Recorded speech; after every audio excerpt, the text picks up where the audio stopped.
Clara Whitfield pressed both scarred hands flat against the wall behind her and told herself she was not going to cry. Not here. Not in front of every fine family in Richmond. Not on the night Senator Crane had already won. She had come to this gala with one purpose: to beg for 30 more days before they took everything her father had left her. But then the front doors swung open, and Colonel James Hargrove walked in and stopped dead the moment his eyes found hers across the crowded room. If this story moves you, subscribe to our channel and follow Clara's journey all the way to the end. And drop a comment telling us what city you're watching from. I want to see how far this story travels. The night Clara Whitfield lost everything started the same way most disasters did in Virginia: quietly, and in a room full of people who were pretending not to watch. She had worn her mother's dress. It was the nicest thing she owned. Pale cream muslin with a narrow blue sash at the waist, cut in a style that had been fashionable 12 years ago, and had not quite managed to survive the journey to 1815 with its dignity intact. She had pressed it herself that morning, kneeling beside the iron with her gloved hands, trying to coax the fabric into something presentable. It had cooperated mostly. The gloves had not drawn any attention yet. They never did at first. Long white cotton buttoned at the wrist, covering everything from her fingers to her forearms. Most women in Virginia wore gloves to evening events.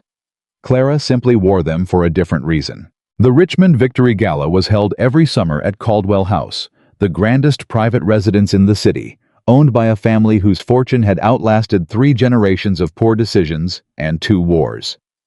The ballroom occupied the entire east wing of the property. Candles burned in iron chandeliers overhead. A small string ensemble played near the far wall. Ladies in silk and muslin moved between clusters of gentlemen in dark coats, and the conversation had that particular bright, hollow quality that expensive social gatherings always produced: people saying very little while working very hard to make it sound like everything. Clara stood near the service corridor entrance. She had not been invited to stand there specifically. She had gravitated to it the same way a person with a bruised rib gravitates toward the edge of a crowded room instinctively out of self-preservation. She counted 17 people who had looked at her since she arrived, and then looked deliberately away. She had stopped being offended by it. That particular wound had scarred over years ago, around the same time as the ones on her hands. She was 29 years old, unmarried, and the daughter of a dead schoolteacher whose debts had outlived him by 4 years and were now pressing down on the one thing he had left her: a small building on the edge of town where she taught reading and arithmetic to women and children who had nowhere else to go. Senator Aldous Crane held the note on that building. He had held it for 3 years, extending and extending, with a smile that never quite reached his eyes, and the interest had grown, the way all ugly things grow in the dark, slowly, quietly, until suddenly you looked up, and it was bigger than everything else in the room. She had come tonight because Mrs. Opal Pruitt, who ran the boarding house on Fletcher Street, where Clara kept a room, had told her that Senator Crane would be here, and that sometimes a man's mood improved enough in public to make him generous. Clara had dressed in her mother's cream muslin and come to ask for 30 more days. She had not yet found the courage to actually speak to him. Howe was across the room near the punch table holding a glass and laughing at something another man had said. He was 53 years old, silver-haired and handsome, in the way of men who had always been rich, a handsomeness built less from any particular quality of feature and more from the simple, absolute confidence that nothing in the world was going to happen to him that he had not already arranged. He wore a dark blue coat with gold buttons and a silk cravat pinned with a cameo brooch that Clara recognized as having belonged to a widow in Charlottesville who had lost her farm to his firm 2 years prior. She had been watching him for 20 minutes and had not yet moved. "You are being a coward," she told herself. "Your father did not raise a coward." Her father had raised a woman who ran a schoolroom on $4 a month and taught 14 students how to read by candlelight when the afternoon lessons ran long. Her father had raised someone who mixed remedies from dried herbs when her students' children fell sick and their families couldn't afford a physician. He had also raised someone who was currently standing near a servant's door in a 12-year-old dress, staring across a ballroom at the man who intended to take the only thing she had left and doing absolutely nothing about it. She straightened her spine. She was going to walk over there. She was going to speak to Senator Crane in a calm, reasonable tone and ask for 30 more days. She was going to be dignified. She had taken exactly 3 steps when the front doors of Caldwell House swung open with a force that rattled the nearest window pane. The string ensemble did not quite stop playing, but the sound lurched several notes, stumbling over each other the way a man stumbles when someone walks into him unexpectedly. Conversation dropped. Not all at once, but in sections the way a candle goes out in a draft. First one cluster of people, then the next, until the silence had traveled the full length of the ballroom. Clara stopped walking. He came through the door alone. No escort, no entourage, no card presented to the footman. He simply walked in the way men of absolute authority walk into rooms, as though the room had been waiting for him to arrive before it could properly begin. He was tall. That was the first thing that registered. Tall and broad through the chest and shoulders in a way that suggested he had not acquired it in any drawing room. His dark coat was well cut, but not fashionable, the coat of a man who had a good tailor and no particular interest in following what those tailors were being told by London this season. He wore no jewelry. His hair was dark and cut short. There was a long pale scar running from his left eyebrow, down past his jaw, that he wore the way other men wore their finest watch, simply and with no apparent interest in what anyone thought of it. His eyes moved across the room with the slow, measured quality of a man accustomed to reading terrain. Colonel James Hargrove. Clara knew who he was. Everyone in Virginia knew who he was. He had commanded infantry through the worst campaigns of the last decade, earned commendations from 3 separate commanding generals, and come home 6 weeks ago to find himself in possession of a family estate he had not expected to inherit, and a reputation that preceded him into every room by approximately 10 minutes. The newspapers called him the Iron Colonel of the Shenandoah. Richmond society had spent the better part of the summer speculating about which family's daughter would be fortunate enough to capture his attention. Howe was 31 years old and said to have no patience for social gatherings, political maneuvering, or any conversation that did not have a clear point. Clara had heard all of this from Mrs. Pruitt, who heard everything from everyone, and filed it in the same category as information about men, like Senator Crane, important to know, completely irrelevant to her actual life. She turned back toward the punch table. That was when she heard someone nearby say, in a voice not nearly as quiet as the speaker intended, "Oh Lord, he's looking at her." Clara turned back. Colonel Hargrove had stopped moving. He stood in the middle of the ballroom floor, surrounded by 400 of the finest people in Richmond, and he was looking directly at her. Not at the woman beside her, not at the hallway behind her. At her.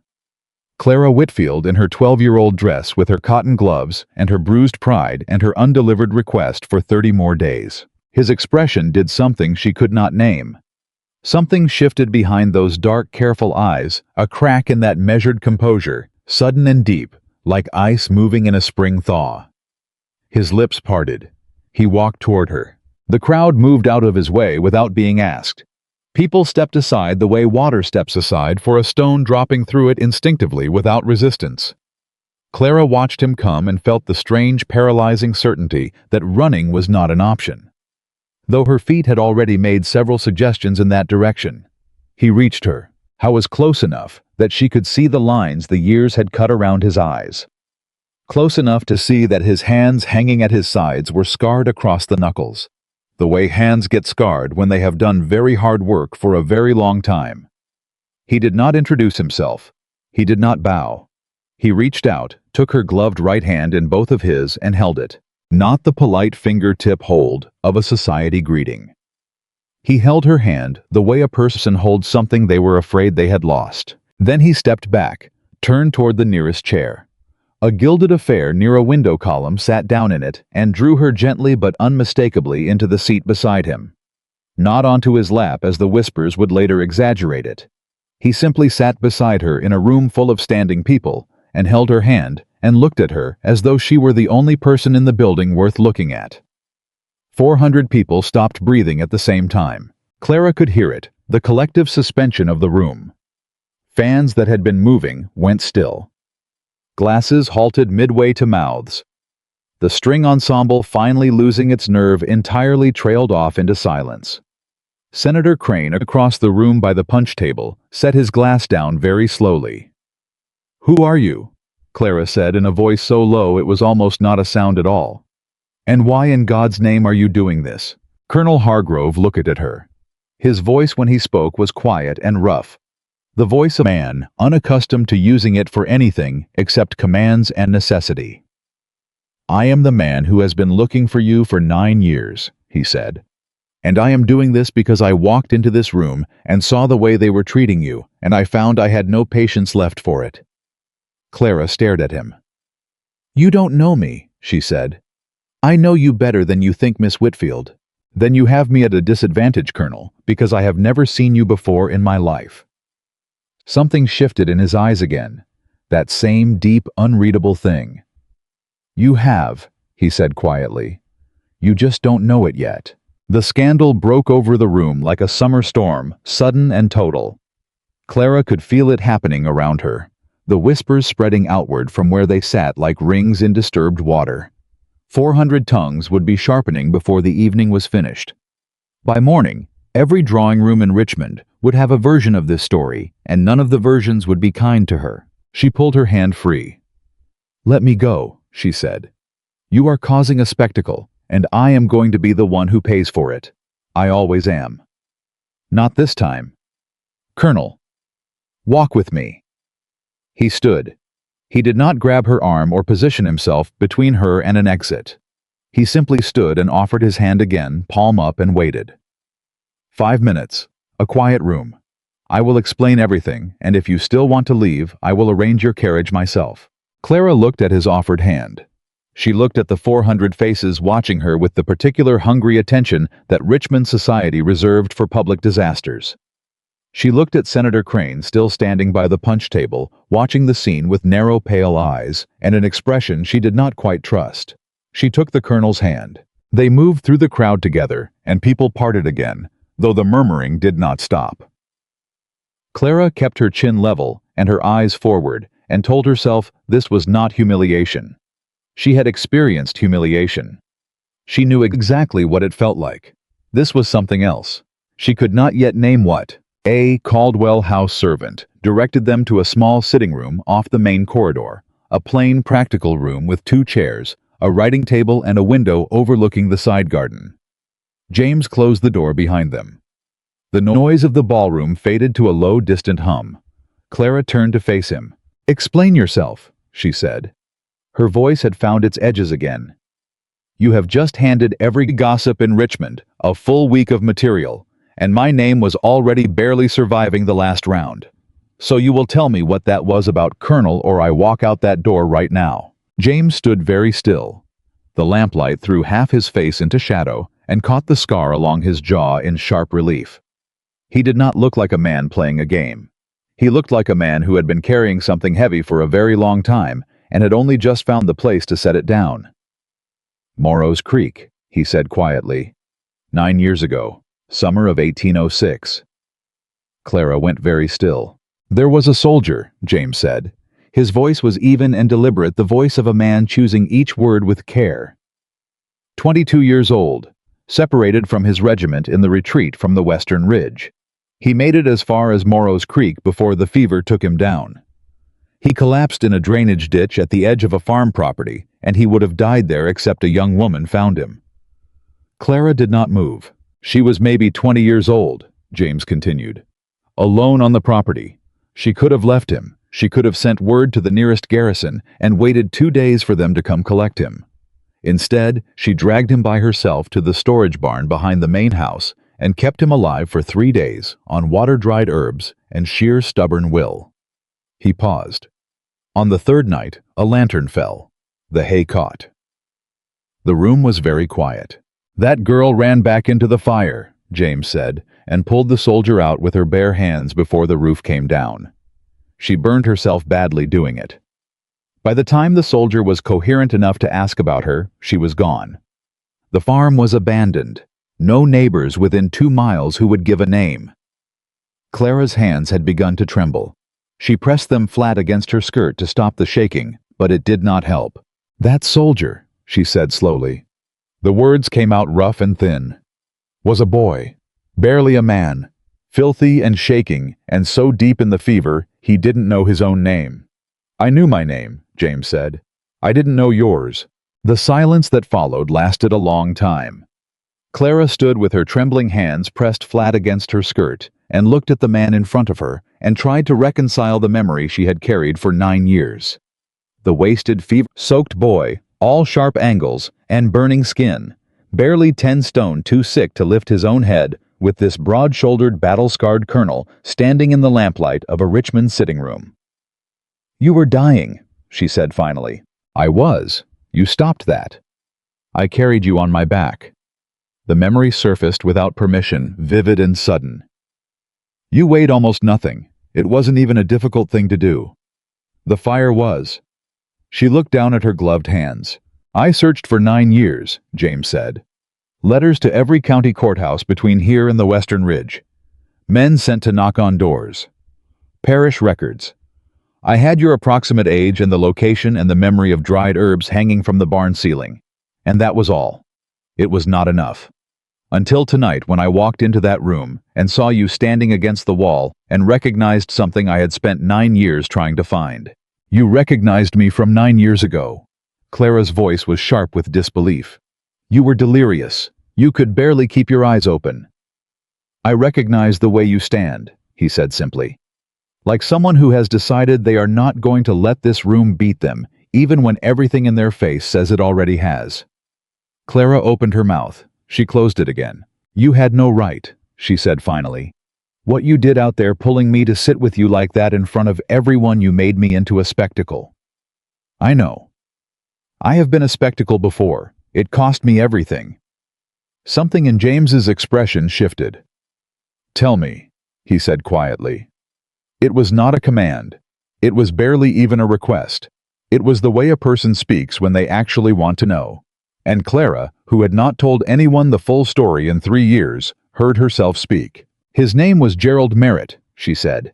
The son of a Fredericksburg merchant. We were engaged, or we were meant to be everything but the formal announcement.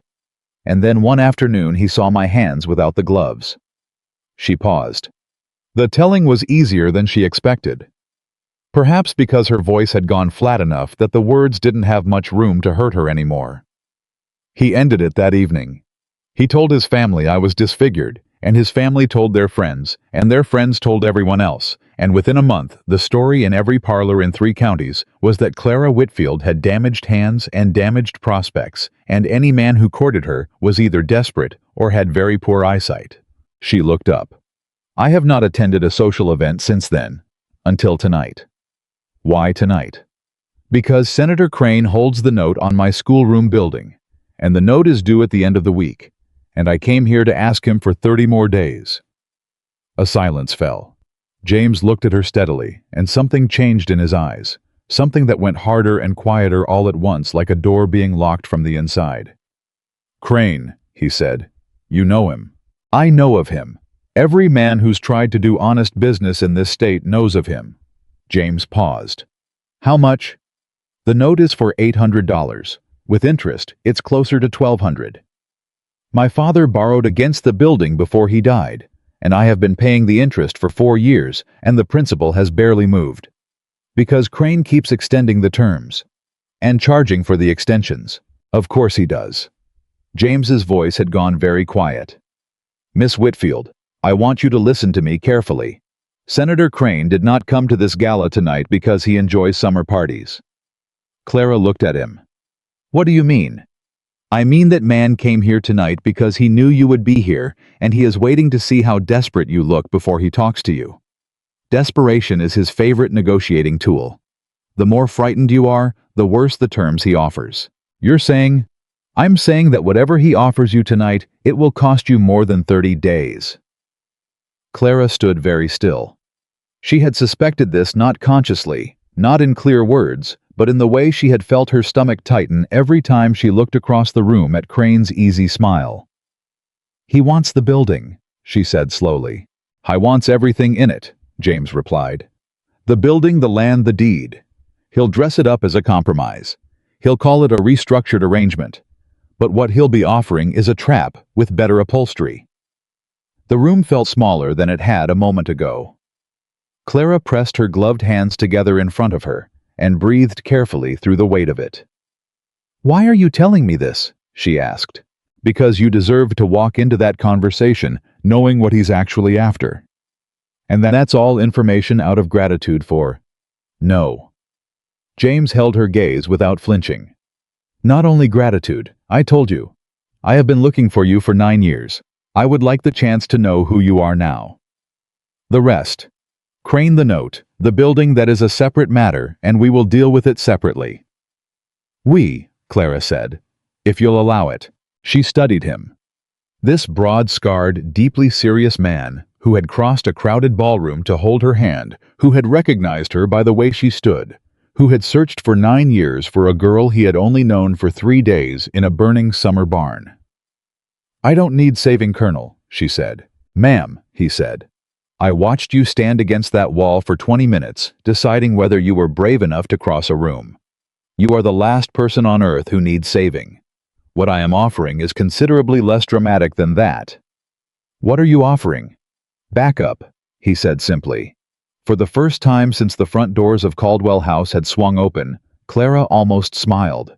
She caught it before it fully formed and pressed her lips together against it. "I will hear what Crane has to say," she said. "And then I will decide what comes next." "Fair enough." "And Colonel." She met his eyes directly. "If you ever pull that kind of public display again without asking me first, I will not be responsible for what I say to you in front of the witnesses." James looked at her. That deep, careful thing moved through his eyes again, and this time at the very corner of his mouth. The faintest possible indication of a smile appeared and disappeared so quickly, she almost missed it. "Understood, ma'am," he said. They returned to the ballroom. Side by side, not touching, moving through a crowd that parted around them and stared with undisguised fascination. Senator Crane watched them come from his position near the punch table. His pale eyes moved between Clara and James with the quick, calculating quality of a man revising his plans on the fly. He smiled when they reached him. It was a very fine smile. Clara had spent 4 years learning exactly how little it meant. "Miss Whitfield," Crane said warmly, as though they had simply encountered each other in a pleasant coincidence. "I was hoping we might find a moment to speak this evening." "So was I, Senator," Clara said. Her voice was steady. Her hands were still.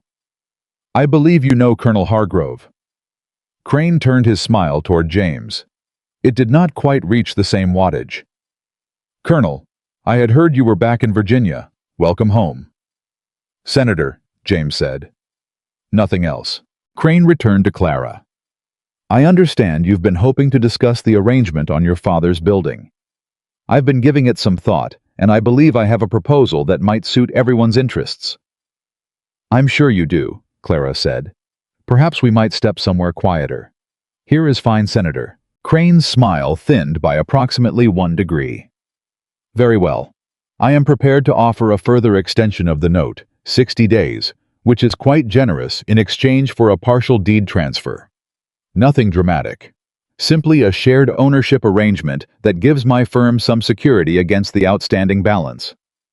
"And what would that arrangement look like in practice?" Clara asked. "You continue to operate the school. My firm holds 50% interest in the property. Any decisions about the building's future use would require mutual agreement. And if we disagree, the courts would arbitrate naturally." "Naturally," Clara said.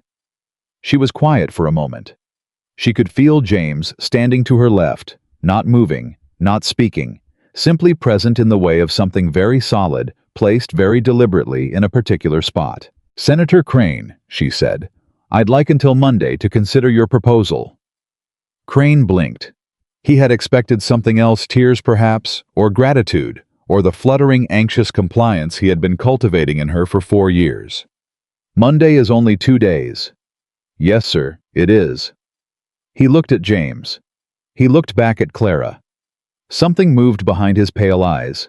Calculation mostly, with a thin vein of annoyance running through it. "Monday," he agreed. "My office, 10 o'clock. Thank you, Senator." Crane took his leave with all the gracious composure of a man who had decided to be patient because patience was currently more useful than force. Clara watched him go and allowed herself to breathe. "That was well handled," James said quietly beside her. "I told him no without saying no," Clara said. "I learned that from watching him do it to other people for 3 years. 2 days isn't much time." "No," she agreed. She looked up at him. "It isn't." Across the ballroom, the string ensemble had resumed playing. The crowd had returned to its regular formations, though. Clara could feel the sideways glances still tracking her from multiple directions. Tomorrow's gossip was already being assembled from the raw material of this evening. She could not stop that. She had stopped trying to stop things she couldn't control around the same time she had stopped crying about her hands. "Colonel Hargrove," she said. "Miss Whitfield, you said you wanted to know who I am now, not the girl from the barn, the woman standing here." "I did say that." She looked at him squarely. "Then you should know that I am not easy company. I have strong opinions about educational methods and herb classification and the proper use of compound interest, and I have been told by multiple people that I argue like a man who has already decided he's right." "I spent 9 years in the army," James said. "I have argued with generals. This would be worse." "I don't doubt it." Clara looked at him for a long moment, this scarred, serious man who had crossed a room for her and held her hand like something precious, and come back without hesitation. "I close the schoolroom at 4 o'clock on Saturdays," she said. "If you wanted to continue this conversation somewhere that is not a ballroom full of people who are listening to everything we say." "Saturday," James said. 4 o'clock. "I'll be there." The gala continued around them all. Candlelight and silk and careful conversation, and Clara stood in the middle of it, with her scarred hands hidden in their cotton gloves, and her spine straight, and her chin level, and for the first time in 4 years, she did not feel like the smallest person in the room. Saturday arrived with the kind of heat that settled into Virginia in late June and refused to leave the air thick and close, the kind that made every breath feel like an effort. Clara had been at the schoolroom since 7 in the morning. She told herself it was because she had lessons to prepare. She told herself it had nothing to do with the fact that a man had said he would come at 4 o'clock, and she had been checking the window every 20 minutes since noon. There were 6 students that morning. 2 women in their 30s learning to read for the first time, one of them. A farmer's wife who practiced her letters on a slate board with the focused intensity of someone who understood exactly how much was at stake in knowing them. 3 children ranging in age from 8 to 12, who sat at the long table in the center of the room and worked through their arithmetic with varying degrees of enthusiasm. And 1 elderly woman named Mrs. Garrett, who was 71 years old and had decided she wanted to read the Bible herself before she died, rather than having it read to her by a nephew she did not particularly trust to get the words right. Clara moved between them, correcting, encouraging, answering questions. She refilled the ink when it ran low. She replaced a broken slate stylus from the small supply she kept in the drawer of her father's old desk. She listened to Mrs. Garrett sound out syllables with patient, painstaking care, and told her she was doing beautifully and meant it. At 3:30, she dismissed the last student, cleaned the slate boards, straightened the chairs, and stood in the middle of the empty room, telling herself she was not nervous. She was absolutely nervous. She pulled off her gloves and set them on the desk. Then she picked them up again and put them back on. Then she took them off again and left them on the desk, and told herself that if she could not decide whether to wear her gloves in her own schoolroom, she had no business arguing with anyone about compound interest. James Hargrove arrived at 3 minutes past 4. He knocked twice, the kind of knock that was neither tentative nor demanding, and came through the door when she said, "Come in," with the same calm, deliberate quality he seemed to carry everywhere, as though he had calculated the appropriate speed for entering a room and saw no reason to deviate from it. How was not in his good coat. He wore a plain dark shirt with the sleeves rolled to the elbow, trousers that had seen actual use, and boots that were dusty from riding. He looked considerably less like a Richmond society figure, and considerably more like a man who had spent the morning working. Clara liked it better, and the liking surprised her. "You came," she said, and immediately wished she had chosen a less obvious opening. "I said I would," James replied. He looked around the room, The long table, the slate boards, the rows of books on the shelf. Her father had built the single window with the afternoon light coming through it at a low angle. He did not comment on any of it, but she could see him taking it in with that same measuring attention.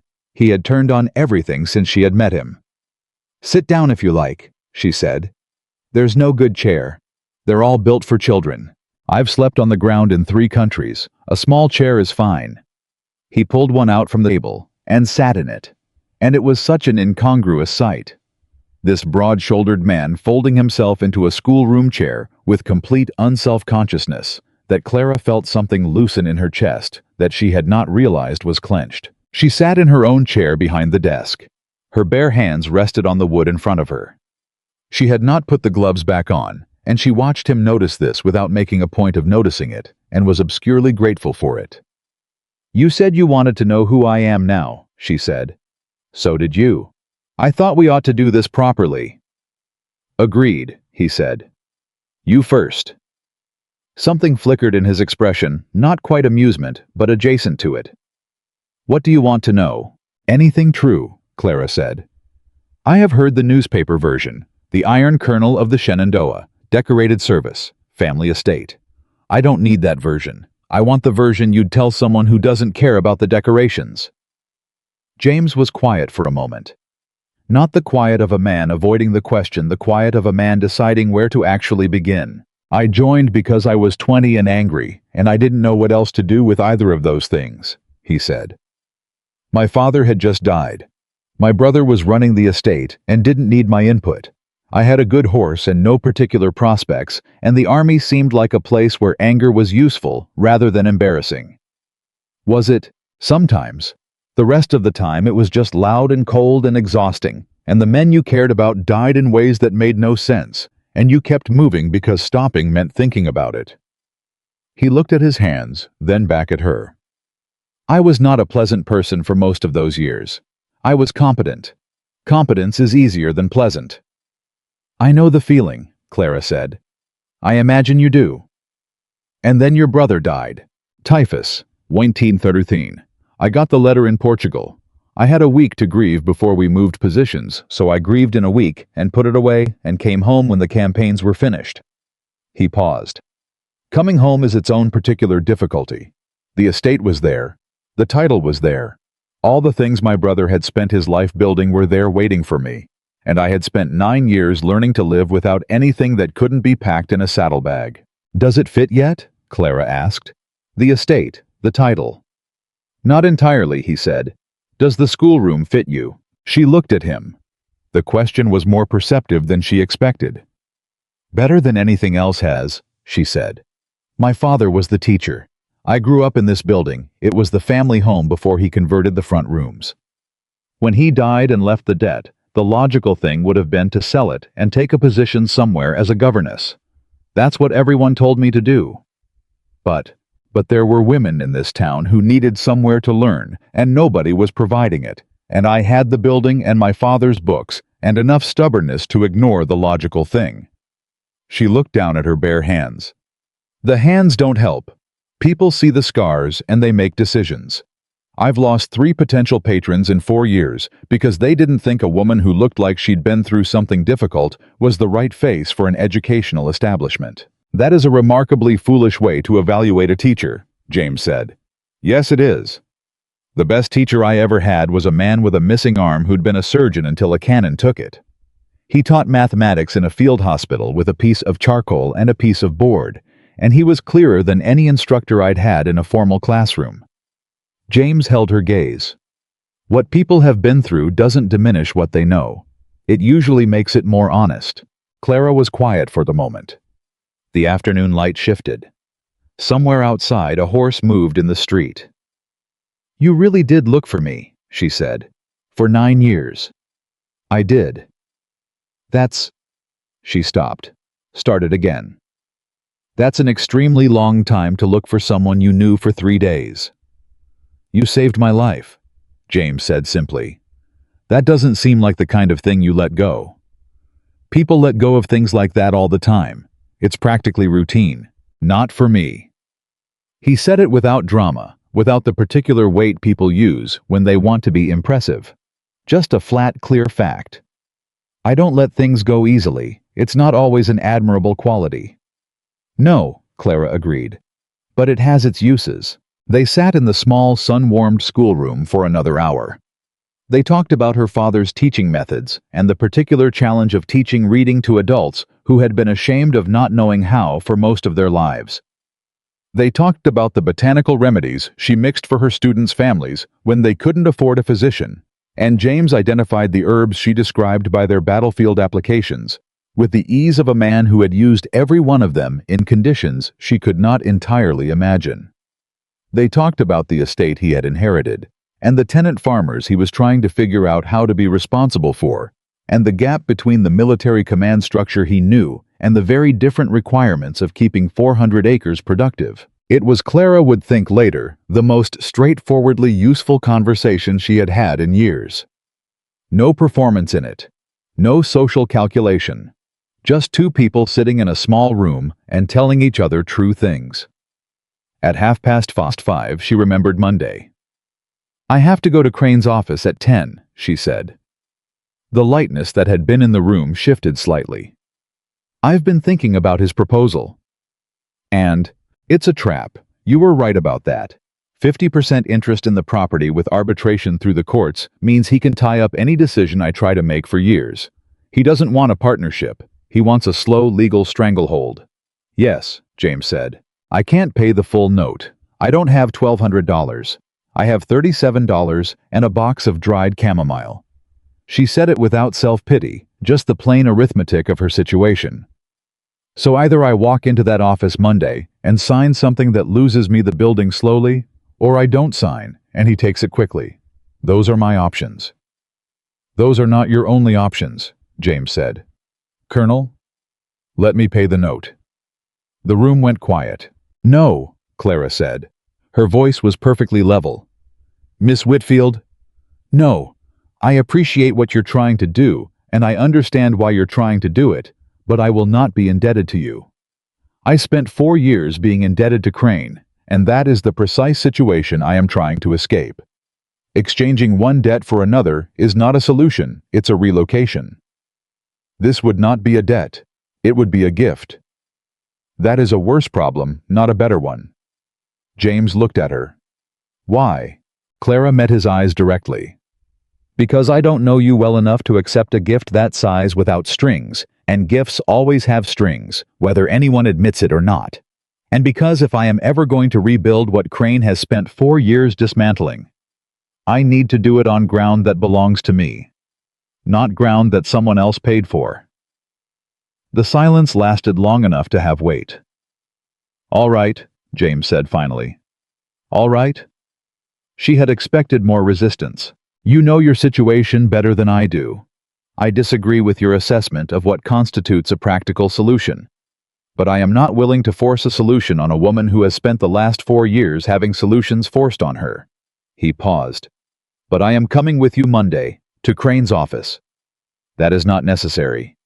You said backup, Miss Whitfield. I offered backup. That offer is still open. She studied him. She wanted to argue further. She was already composing the arguments. But the truth underneath all of them was simpler and more inconvenient. She did not actually want to walk into Crane's office alone, and she was tired of pretending that wanting help was the same as being weak. You don't speak unless I ask you to, she said. Agreed. You don't offer money, you don't make any kind of arrangement on my behalf, you don't— I will stand in the room and be large and quiet, James said. I am very good at both of those things. Clara pressed her lips together against something that was not quite a smile. Monday at 9:30. I will meet you on the corner of Market and 3rd. I'll be there, he said. He left shortly after.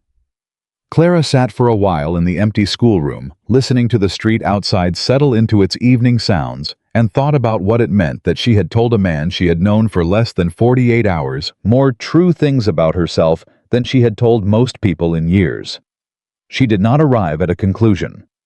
She put her gloves back on and went home to Mrs. Pruitt's boarding house and ate supper and told herself she was not thinking about it. She thought about it until well past midnight. Sunday passed slowly. Clara spent the morning preparing lessons she could not concentrate on the afternoon, mixing a new batch of willow bark preparation for Mrs. Garrett's joints, and the evening writing and rewriting a list of points she intended to make in Crane's office Monday morning. She crossed out 6 versions before she had one she was satisfied with. She did not see James. She told herself she had not expected to. He had left a note with Mrs. Pruitt, delivered by a boy from the livery stable Sunday afternoon. It contained 2 sentences, the corner of Market and 3rd. 9:30. And then his name written in the compact functional handwriting of a man who had spent years writing orders rather than letters. Clara read it twice, folded it, and put it in her father's journal between 2 pages of botanical notes. She was at the corner of Market and 3rd at 9:15 Monday morning. James was already there. He was in his good coat this time. Dark, well-cut, the kind of garment that communicated authority without advertising it. He had his hat in his hands, turning it once by the brim when he saw her approach, a gesture she was beginning to recognize as the closest he came to visible nervousness. "You're early," he said. "So are you." "I am always early. It's a military habit I have been unable to break." "It's a useful habit," Clara said. She had worn her best dress, deep blue linen, her mother's good brooch at the collar, her cleanest white gloves. She wanted to look like a woman who had made a decision, not like a woman who had been backed into a corner. There was a difference, and Crane would read it either way. They walked the 3 blocks to his office together. James matched her pace without comment, neither rushing her nor holding back, and Clara noted with private approval that he did not take her arm or position himself in front of her, or perform any of the small managing gestures that men of his standing usually produced around women they considered in need of guidance. Crane's offices occupied the 2nd floor of a building on Capitol Street above a land surveying firm whose presence there Clara had always found fitting. Crane's man of business met them at the door and showed them up a narrow staircase to a front room where Crane was waiting behind a mahogany desk that had been chosen specifically. Clara had always suspected to make the chair on the other side of it feel small. Crane looked up when they entered. His eyes moved to James. Something flickered through his expression, surprise quickly smoothed over, and then a careful recalibrating attention. "Miss Whitfield," he said. "Colonel Hargrove. I was not expecting 2 visitors." "Colonel Hargrove is here as a friend," Clara said. She sat in the chair across from Crane without waiting to be invited. "I've considered your proposal, Senator, and—" Crane leaned back in his chair and folded his hands on the desk. Relaxed, patient, the posture of a man who was certain of the outcome. "I cannot accept it," Clara said. The room was quiet for exactly 2 seconds. "Miss Whitfield," Crane said with a patience that had something sharper running just beneath it. "I am offering you a generous solution to a problem of your own family's making. The note is due at the end of this week. I have gone considerably out of my way. You have gone out of your way to extend the interest-bearing period on a loan that has earned your firm 3 times its original value in the 4 years since my father's death," Clara said. "I am aware of what generosity looks like, Senator, and I am aware of what this is." Crane's pleasant expression did not move. "You are in no position to refuse. Tell me the exact outstanding balance," Clara said. "Principal, interest, and every fee your firm has attached to the account since 1811. I want the full figure." A pause. "That is not a simple—" "I'm sure it isn't. But I have been paying this note for 4 years, and I have kept every receipt, and I have done the arithmetic, and I would like to hear your number and compare it to mine." She placed a folded piece of paper on the desk. "That is my calculation. I would appreciate seeing yours." Crane looked at the paper. He looked at James, who was standing near the wall with his hat in his hands and his expression set to its default, calm, attentive, and saying absolutely nothing. He looked back at Clara. "You have become remarkably bold, Miss Whitfield," he said. The warmth had gone out of his voice. What was underneath it was considerably less pleasant. "I have become remarkably tired," she replied. "Bold is a side effect." Crane unfolded from his chair with deliberate ease and crossed to the filing cabinet along the side wall. He produced a ledger, carried it back to the desk, and opened it to a page marked with a ribbon. He turned it to face her. Clara looked at the figure. She kept her face level. It was $200 higher than her calculation. She had expected something like this. She had prepared for something like this. It still landed like a fist in the chest. "Your figures include a penalty assessment from 1812, she said. The note terms specify that penalty assessments require written notice 30 days prior. I did not receive written notice." Crane blinked. It was a small movement, but she caught it. "I also note," Clara continued, "that the interest rate applied from January 1814 onward differs from the rate specified in the original contract by 0.75%. That difference applied over 18 months accounts for approximately $140 of the discrepancy between your figure and mine." The room was very quiet. "Where did you—" Crane stopped himself. He glanced at James again. "I read the contract," Clara said. "All of it, every page. The first time I read it was 2 years ago, and I have read it 4 more times since then. I know exactly what it says." "You are not a solicitor, Miss Whitfield."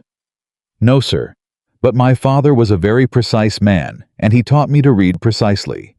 The clause about penalty notice is on page 6. The interest rate specification is on page 2. Would you like me to quote them exactly, or would you prefer to check your own copy?" Crane was still. The pleasant, patient composure was intact, but something underneath it had shifted into a different posture entirely, less relaxed, more contained. "What exactly are you proposing?" he said. "I am proposing that your firm produce an amended accounting that reflects the actual contractual terms, without the unauthorized penalty, and with the corrected interest rate.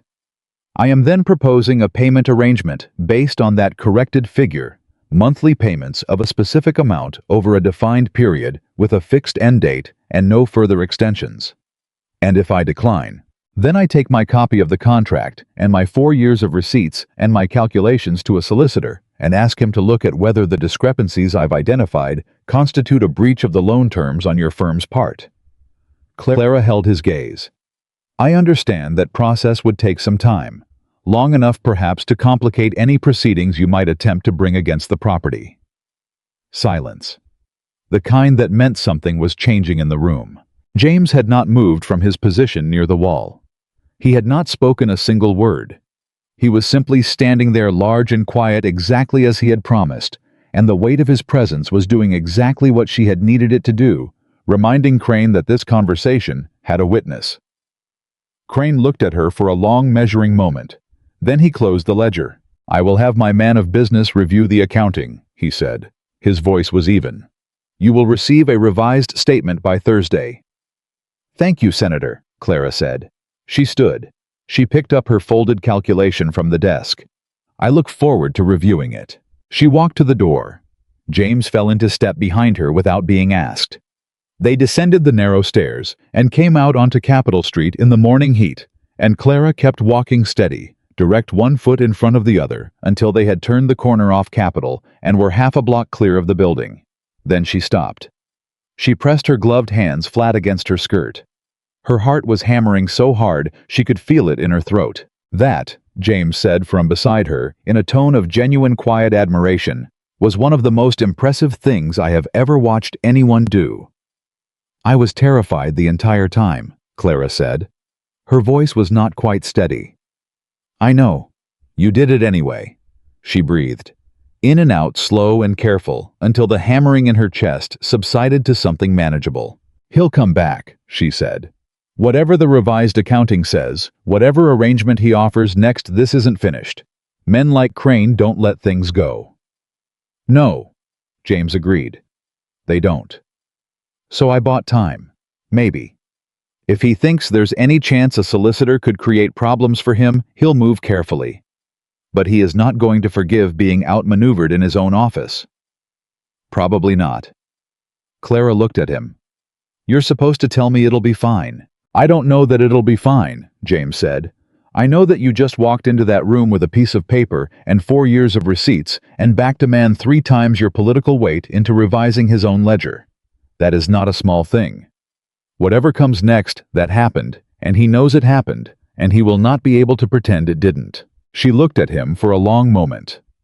The morning heat pressed down on both of them, and the street around them was going about its ordinary business wagons, pedestrians, the distant clang of the blacksmith 2 blocks over. "Walk with me," she said.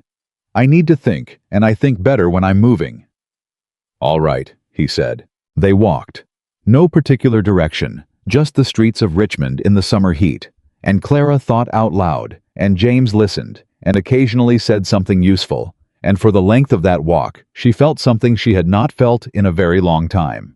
Not safe exactly. Not rescued. Something more useful than either of those. She felt like she was not doing this alone. And that was enough for now. That was more than enough. The revised accounting arrived Thursday as promised, delivered to Mrs. Pruitt's boarding house by Crane's man of business, with all the warm informality of a legal summons. Clara opened it at the kitchen table, while Mrs. Pruitt pretended to wash dishes 10 feet away and listened with both ears. The revised figure was lower. Not by the full amount Clara had calculated. Crane had given ground on the unauthorized penalty, but held the line on the interest rate, citing a clause in the extension addendum that she had not seen before and was not entirely sure existed in the original document. She would have to find someone who actually knew contract law to tell her. She folded the statement carefully and put it in her pocket. "Well," Mrs. Pruitt said, dropping any pretense of the dishes. "He gave me something," Clara said. "Not enough, but something. He's testing whether I'll accept it or push further." "And will you?" "I'm going to need a solicitor." Mrs. Pruitt dried her hands on her apron. "Colonel Hargrove has one. Man named Samuel Briggs. Been handling the Hargrove estate matters since before the colonel came home. He's sharp, decent." Clara looked at her. "How do you know that?" "Opal Pruitt knows everything that happens within 5 miles of this boarding house. You have been here 3 years. Did you not know this about me?" Clara almost laughed. "Does the colonel know you're acting as his intelligence service?" "He brought me a very nice ham at Christmas," Mrs. Pruitt said serenely. "I consider us even." Clara looked at the folded statement in her hands. She thought about the conversation she would need to have. She thought about what it meant to keep accepting help from a man she was not sure what to do with. Then she thought about Crane's expression when she had quoted the penalty notice clause back at him, and what it had felt like to walk out of that office under her own terms. "Do you have Briggs's address?" she asked. Mrs. Pruitt produced it from her apron pocket with the air of a woman who had been holding it ready. Clara sent a note that afternoon. Briggs replied within the hour he could see her Friday morning, and he had already, he wrote in the margin of his reply, been briefed on the general shape of the situation. She was going to have words with James Hargrove about that, and she was going to have them while being privately deeply grateful that she didn't have to explain everything from the beginning. She sent a second note. "Your solicitor has apparently already been briefed. We should discuss what that briefing contained before I meet with him Friday. Would Thursday evening suit?" The reply came back within 30 minutes. "The Mill House on River Road, 6 o'clock. I'll bring supper. J.H." Clara read it twice. Then she went upstairs and spent 20 minutes debating whether to take her gloves off, and finally went downstairs and told Mrs. Pruitt she would be out Thursday evening and not to wait up. Mrs. Pruitt smiled the smile of a woman who had already known this was coming and said nothing at all. The Mill House on River Road turned out to be a working building that had been converted some years prior into a small practical guest cottage on the Hargrove property. It sat at the edge of the estate grounds, close enough to the river that you could hear the water running, and far enough from the main house that it constituted a genuinely private meeting. James had brought supper. Cold chicken cornbread, a crock of butter, and 2 bottles of cider, all laid out on the work table with the same practical efficiency he brought to everything.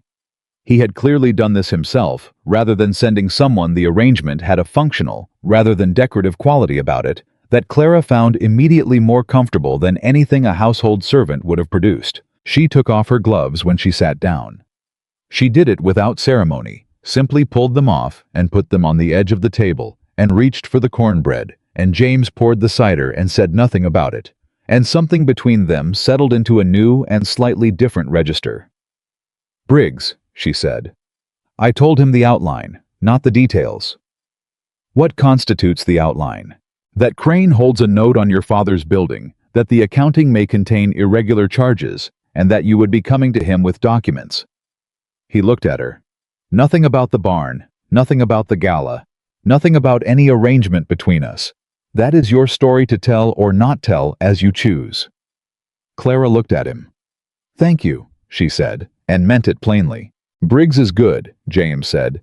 If there's a problem with the contract, a real legal problem, he'll find it. And if Crane has been falsifying charges, that's not simply a civil matter. That's fraud. The word landed in the space between them with a particular weight. You think he's been falsifying? I think a man who adds unauthorized penalty assessments to a note held against a woman with no solicitor and no family is not a man who draws careful lines anywhere else in his business practices. James looked at her steadily. I think it's worth finding out. Clara turned her cider bottle in her hands. The evening light came through the single window, and she could hear the river steady and unhurried below them. If Briggs finds something, she said slowly, if there is genuine fraud that changes everything, that's not a renegotiated payment schedule. That's a criminal complaint. Yes. Crane has friends in the legislature, judges who owe him favors. A criminal complaint against him would not go smoothly. No, James agreed. It wouldn't. So we might find the evidence and not be able to use it. We might find the evidence and use it very carefully in the right place at the right time. His voice was quiet and deliberate. These things require patience. I have been patient for 4 years. I know. I'm asking for a little more. Clara looked at him across the work table. The man who had crossed a ballroom, who had stood in Crane's office like a stone wall and said nothing and made it count, who had brought cold chicken and cornbread to a Millhouse meeting and laid it out himself because he understood without being told that a formal arrangement would have felt wrong. You are a very strange man, she said. Something moved at the corner of his mouth.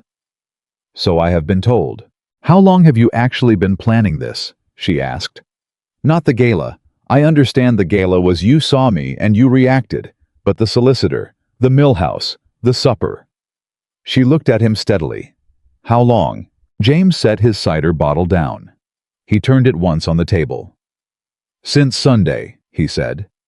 After I left the schoolroom Saturday, I went home, and I thought about your situation, and I thought about Crane, and I thought about the ways men like him operate.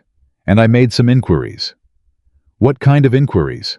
Into Crane's firm, its other clients, the other notes it holds. He paused. You are not the only one, Miss Whitfield. There are at least 6 other property notes in Crane's ledgers that bear the same pattern. Yours does extended past their original terms with charges that don't align with the contractual rate against people who don't have the resources to challenge them. The cornbread in Clara's hand sat forgotten. 6 others. At minimum. Briggs is looking into it. If what he finds is what I think he'll find, this is not a matter of one woman's building.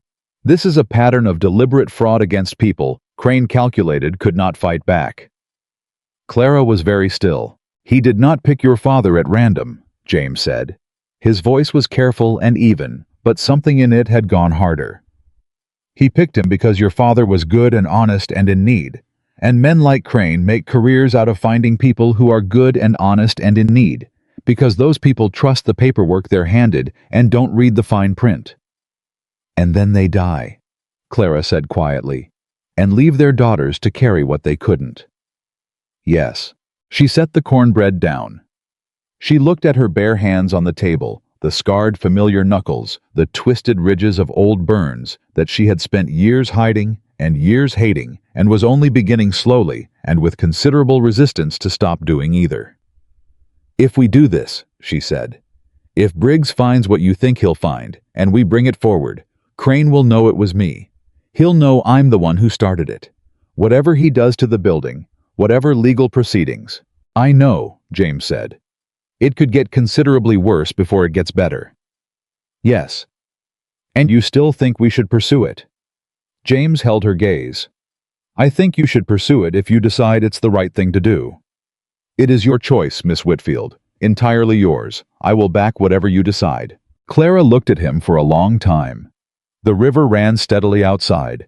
The evening was cooling slightly the way Virginia evenings sometimes relented in June after holding their heat all day, and the air coming through the window smelled of water and cut grass.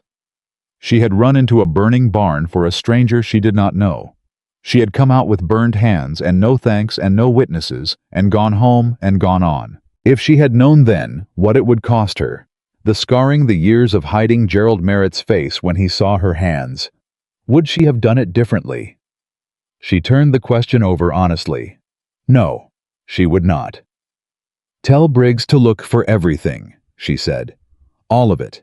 Every discrepancy, every client, every false charge. I want the full picture. James nodded once. The corner of his mouth moved. And Colonel, she said. Miss Whitfield, thank you for the cornbread. It's very good.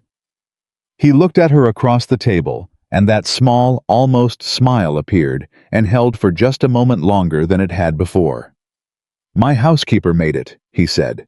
I will tell her you said so. You should, Clara said. A person deserves to know when they've done something right. Briggs met Clara on Friday morning with the particular energy of a man who had already been working since before she arrived. He was a thin, precise man, somewhere in his mid-40s, with the kind of face that gave nothing away until he wanted it to, and sharp gray eyes that moved over documents the way a hawk moves over open-ground, patient, deliberate, and missing. Absolutely nothing. His office on Church Street smelled of ink and old paper, and the faint, sharp scent of the oil he used on the hinges of his filing cabinet, which he opened and closed no fewer than 6 times in the first 20 minutes of their meeting. Clara had brought everything. 4 years of receipts, every letter Crane's firm had sent, her own calculation on the folded piece of paper she had laid on his desk in Crane's office, and a copy of the original loan agreement she had made herself 2 years ago when she first sat down and read the whole document. Briggs looked at it all without speaking for a long time. The penalty assessment, he said, finally not looking up from the ledger page he was examining. 1812. The notice clause on page 6 requires 30 days written notice before any penalty can be assessed, Clara said. I have no letter from the firm dated 30 days prior. You kept every letter. Every one, in order, by date. Briggs looked up at her over the top of the papers. His expression had not changed, but something in it had sharpened. Miss Whitfield, how did you know to do that? My father kept every receipt from every patient who ever paid him, even when the amounts were small. He said that paper was the only thing that told the truth without being asked to. She paused. I kept his habit. Briggs looked at her for one more moment, then returned to the documents. The interest rate discrepancy is clear. The extension addendum Crane cited does contain a rate adjustment clause, but the clause is conditional. It only applies if the borrower defaults on a scheduled payment. According to your receipts, you have never missed a payment. Clara's hands were very still on her knees. So the adjusted rate was never legally triggered. Correct. How much does that affect the total? Briggs picked up his pen, made 3 calculations on a blank sheet, and turned it to face her. At the corrected rate, your current outstanding balance is this figure. Not Crane's figure.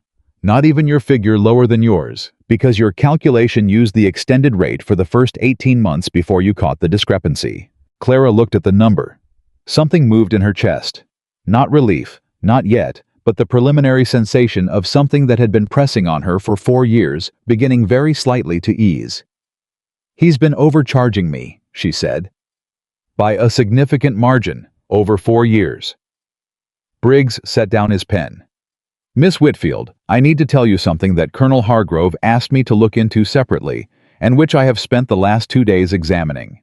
The other clients, she said. Briggs looked at her. He told you. He told me there were others. 6, he thought. 8, Briggs said.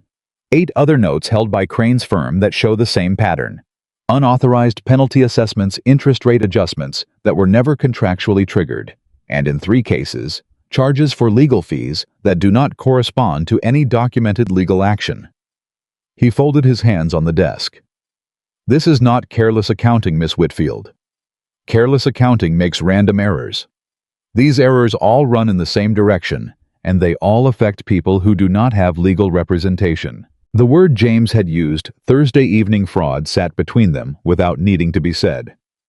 What do we do with it? Clara asked. That depends on what you want to accomplish and how much disruption you're willing to absorb in the process.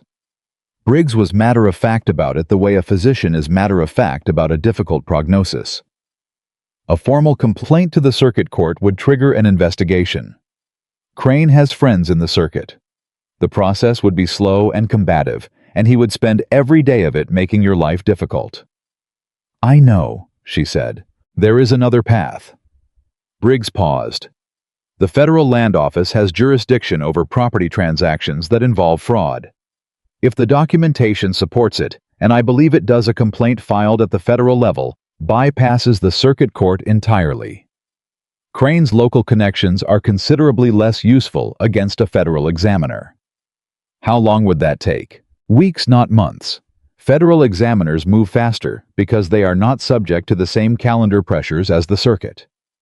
And in the meantime, the note is still due. "I am going to write Crane's firm a letter today," Briggs said, "notifying them that the account is under legal review pending verification of all charges. Standard procedure in a disputed account. It does not stop the note from being due, but it creates a formal record of the dispute, and any attempt to move against the property while that record exists would be extremely inadvisable on Crane's part." Would he know that? His own solicitor would tell him within 24 hours of receiving my letter. Clara sat with this for a moment. She thought about Crane's expression in the gala, the smooth, patient confidence, the way he had looked at her for 20 years as though she were a problem that would eventually solve itself in his favor because problems like her always did. "Write the letter," she said.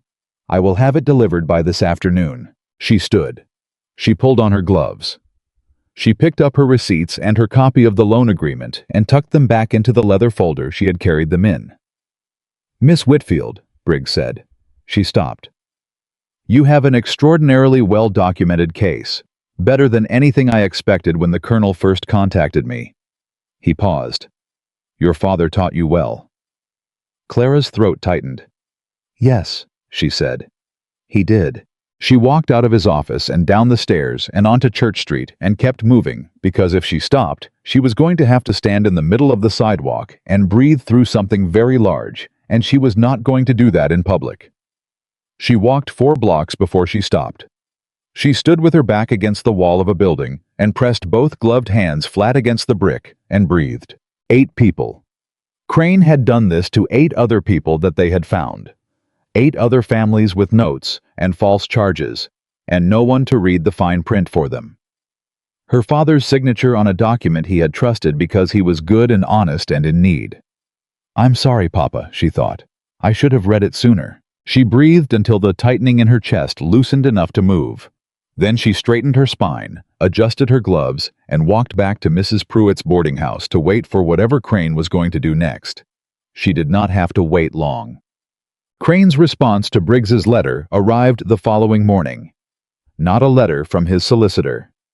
Crane himself appeared at Mrs. Pruitt's boarding house at 8:30, which told Clara everything she needed to know about how seriously the letter had rattled him. Mrs. Pruitt came upstairs with the look of a woman who had found something unpleasant on her front step and was not certain whether to sweep it away or call for assistance. "Senator Crane is in the sitting room," she said in the tone she used for news she found disagreeable. "He says it's urgent." "It is always urgent with him," Clara said. She was already dressed. She had been up since 6 going over Briggs's calculations again. "Tell him I'll be down in 5 minutes." She took 10. Not to make him wait for the sake of it, but because she needed the time to arrange herself into the version of Clara Whitfield, who had walked into his office last Monday and quoted contract clauses from memory. That version required some assembly. Crane was standing when she came in. He had not sat down. That was deliberate standing kept him in the position of a man who had arrived with purpose and had not yet been invited to settle in. He was in his traveling coat again, and his hat was in his hands, and he was smiling, but the smile was working harder this morning than usual. "Miss Whitfield," he said, "I hope I haven't called too early." "Not at all, Senator. Please sit down." He did not sit. "I'll be brief. I received a letter yesterday from a Mr. Briggs purporting to represent your interests in the matter of your father's note." "Mr. Briggs does represent my interests, yes." "Clara." His voice shifted. Warmer. More personal. the voice of a man who had decided that warmth was the right tool for this particular morning.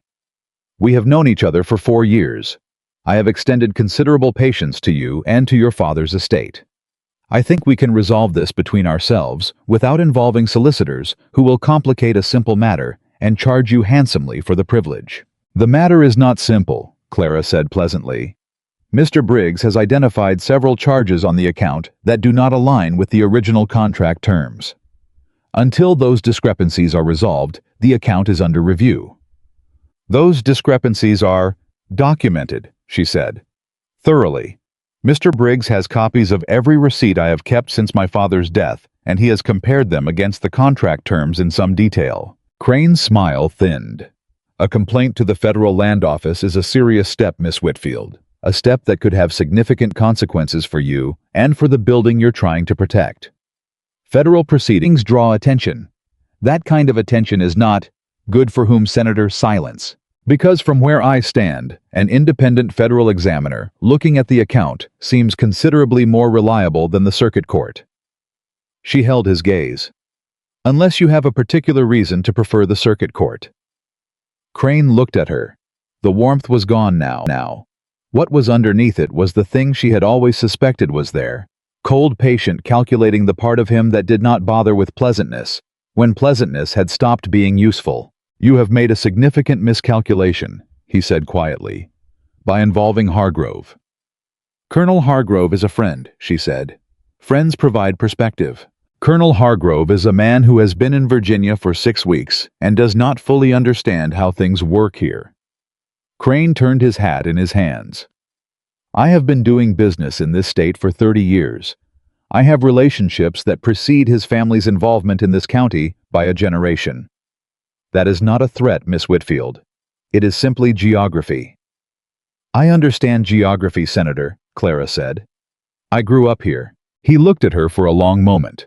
Then he put his hat back on. "Thursday," he said. "I will have a revised proposal to you by Thursday. I suggest you read it carefully before you decide anything further." "I always read carefully," she said. "It's a habit I learned from my father." He left without another word.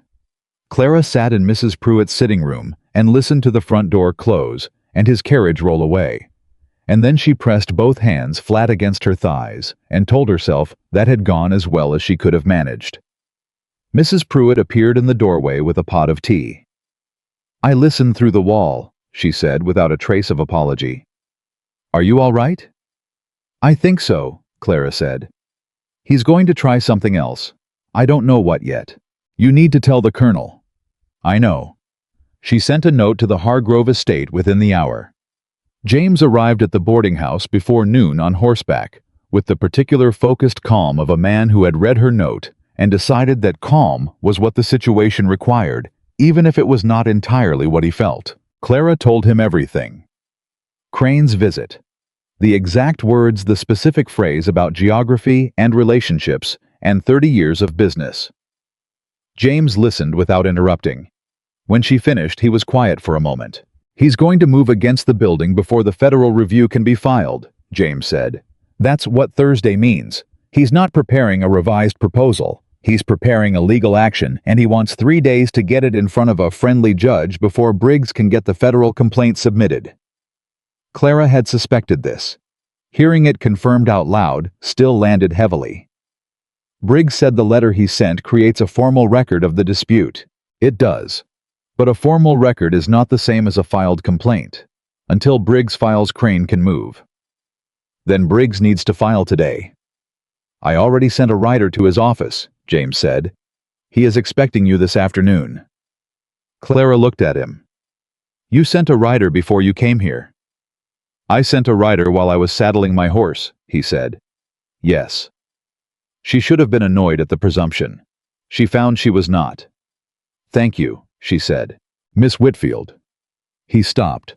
Something in his expression shifted into a register she had not seen before, not the calm military composure, not the quiet attention, but something more unguarded than either. Clara. It was the first time he had used her given name. She noticed it the way you notice a change in weather, not dramatic, but definite. "Whatever happens in the next few days," he said. I need you to know that I am not going to let Crane take that building. Not through legal action, not through a friendly judge, not through any means I have the ability to prevent. You cannot guarantee. I am not guaranteeing the outcome of the proceedings. I am telling you that I will spend every resource I have to make sure those proceedings happen on fair ground. His voice was even and direct, the voice he used when he meant something absolutely. You will not face this alone. That is the only thing I am promising. Clara looked at him. The man who had come back from 9 years of war and inherited an estate he didn't entirely know what to do with, and spent 6 weeks in Virginia, and then walked into a gala and found her. I believe you, she said. They went to Briggs's office together that afternoon. Briggs filed the federal complaint within 2 hours, a document that Clara signed with her scarred hands steady and her name written clearly and without apology. Walking out of Briggs's office the second time felt different from the first. The first time she had walked out holding something fragile, evidence, possibility, the beginning of a case she couldn't yet see the end of. This time she walked out holding something that had already been put in motion. It was out of her hands in the best possible sense. The machinery of something larger than Crane's local influence was now turning, and all she could do was wait. She was not good at waiting. She had never been good at waiting. The first 3 days after the filing were quiet, in a way that made Clara's shoulders stay up near her ears almost constantly. She taught her classes. She mixed her preparations. She wrote letters to 2 of the other families Briggs had identified carefully. Simply just a woman who had been through something similar and wanted them to know that someone was looking at the accounts and that they might want to save their receipts if they had them. She did not hear from Crane. She heard from James every day. Not elaborate communications, a note in the morning, usually practical, occasionally not. Tuesday's note told her that Briggs had received an acknowledgement from the Federal Land Office and that a date had been set for an initial review. Wednesday's told her that 2 of the other families Briggs had contacted had confirmed they also had documentation of irregular charges. Thursday's said simply, "Riding out this morning if you'd like company. Schoolroom opens at 7. She had replied, 7 is fine. Bring coffee. He had brought coffee. They had sat in the schoolroom for an hour before her students arrived, drinking it from plain tin cups, because she didn't own anything finer, and he had not mentioned the tin cups, and neither had she, and it was entirely comfortable in a way that still occasionally surprised her. You're waiting for something to go wrong, he said Thursday morning, watching her check the window for the 3rd time in 20 minutes. I'm waiting for Crane to move, she said. He said Thursday. It's Thursday. Briggs's filing changes his options. He knows that. Crane is a man who always has another option. I have watched him operate for 4 years. James turned his coffee cup in his hands. What would he do if the federal review goes forward, if the examiners confirm what Briggs found? Publicly, he would say the discrepancies were accounting errors, regrettable but unintentional. He would offer restitution to the affected parties, a fraction of what he actually owes, and position himself as a man of integrity who corrected a problem the moment it was brought to his attention. Clara looked out the window. Privately, he would spend the next several years making sure that every person involved in bringing the complaint forward found life considerably more difficult, starting with you. Starting with me. She turned from the window. I know that. I knew it when I signed the complaint. I signed it anyway. Why? She looked at him. Because there are 8 other families, and because my father's name is on that loan document, and he deserved better than to have it used as a tool to take things from his daughter for 4 years. She paused. And because someone once told me that what people have been through doesn't diminish what they know. It usually makes it more honest. Something moved through James's eyes. I said that. You did. It was useful. He looked at her for a long moment, and she could see something working in his expression, something he was deciding whether to say. The schoolroom door opened before he could.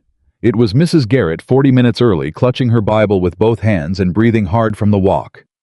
Her face, normally calm in the way of someone who had lived long enough to stop being rattled by most things, was not calm this morning. Mrs. Garrett, Clara said, moving toward her immediately. What's happened? Men, Mrs. Garrett said. She caught her breath. 2 men outside your building. I came past on my way here, and there were two men with a paper nailing it to the door. Clara was moving before she finished the sentence. James was right behind her. The walk from the schoolroom to the building's front entrance took 4 minutes. Clara did it moving fast enough that she was breathing hard when she turned the corner and saw them two broad-shouldered men in plain dark coats just getting back into a hired carriage.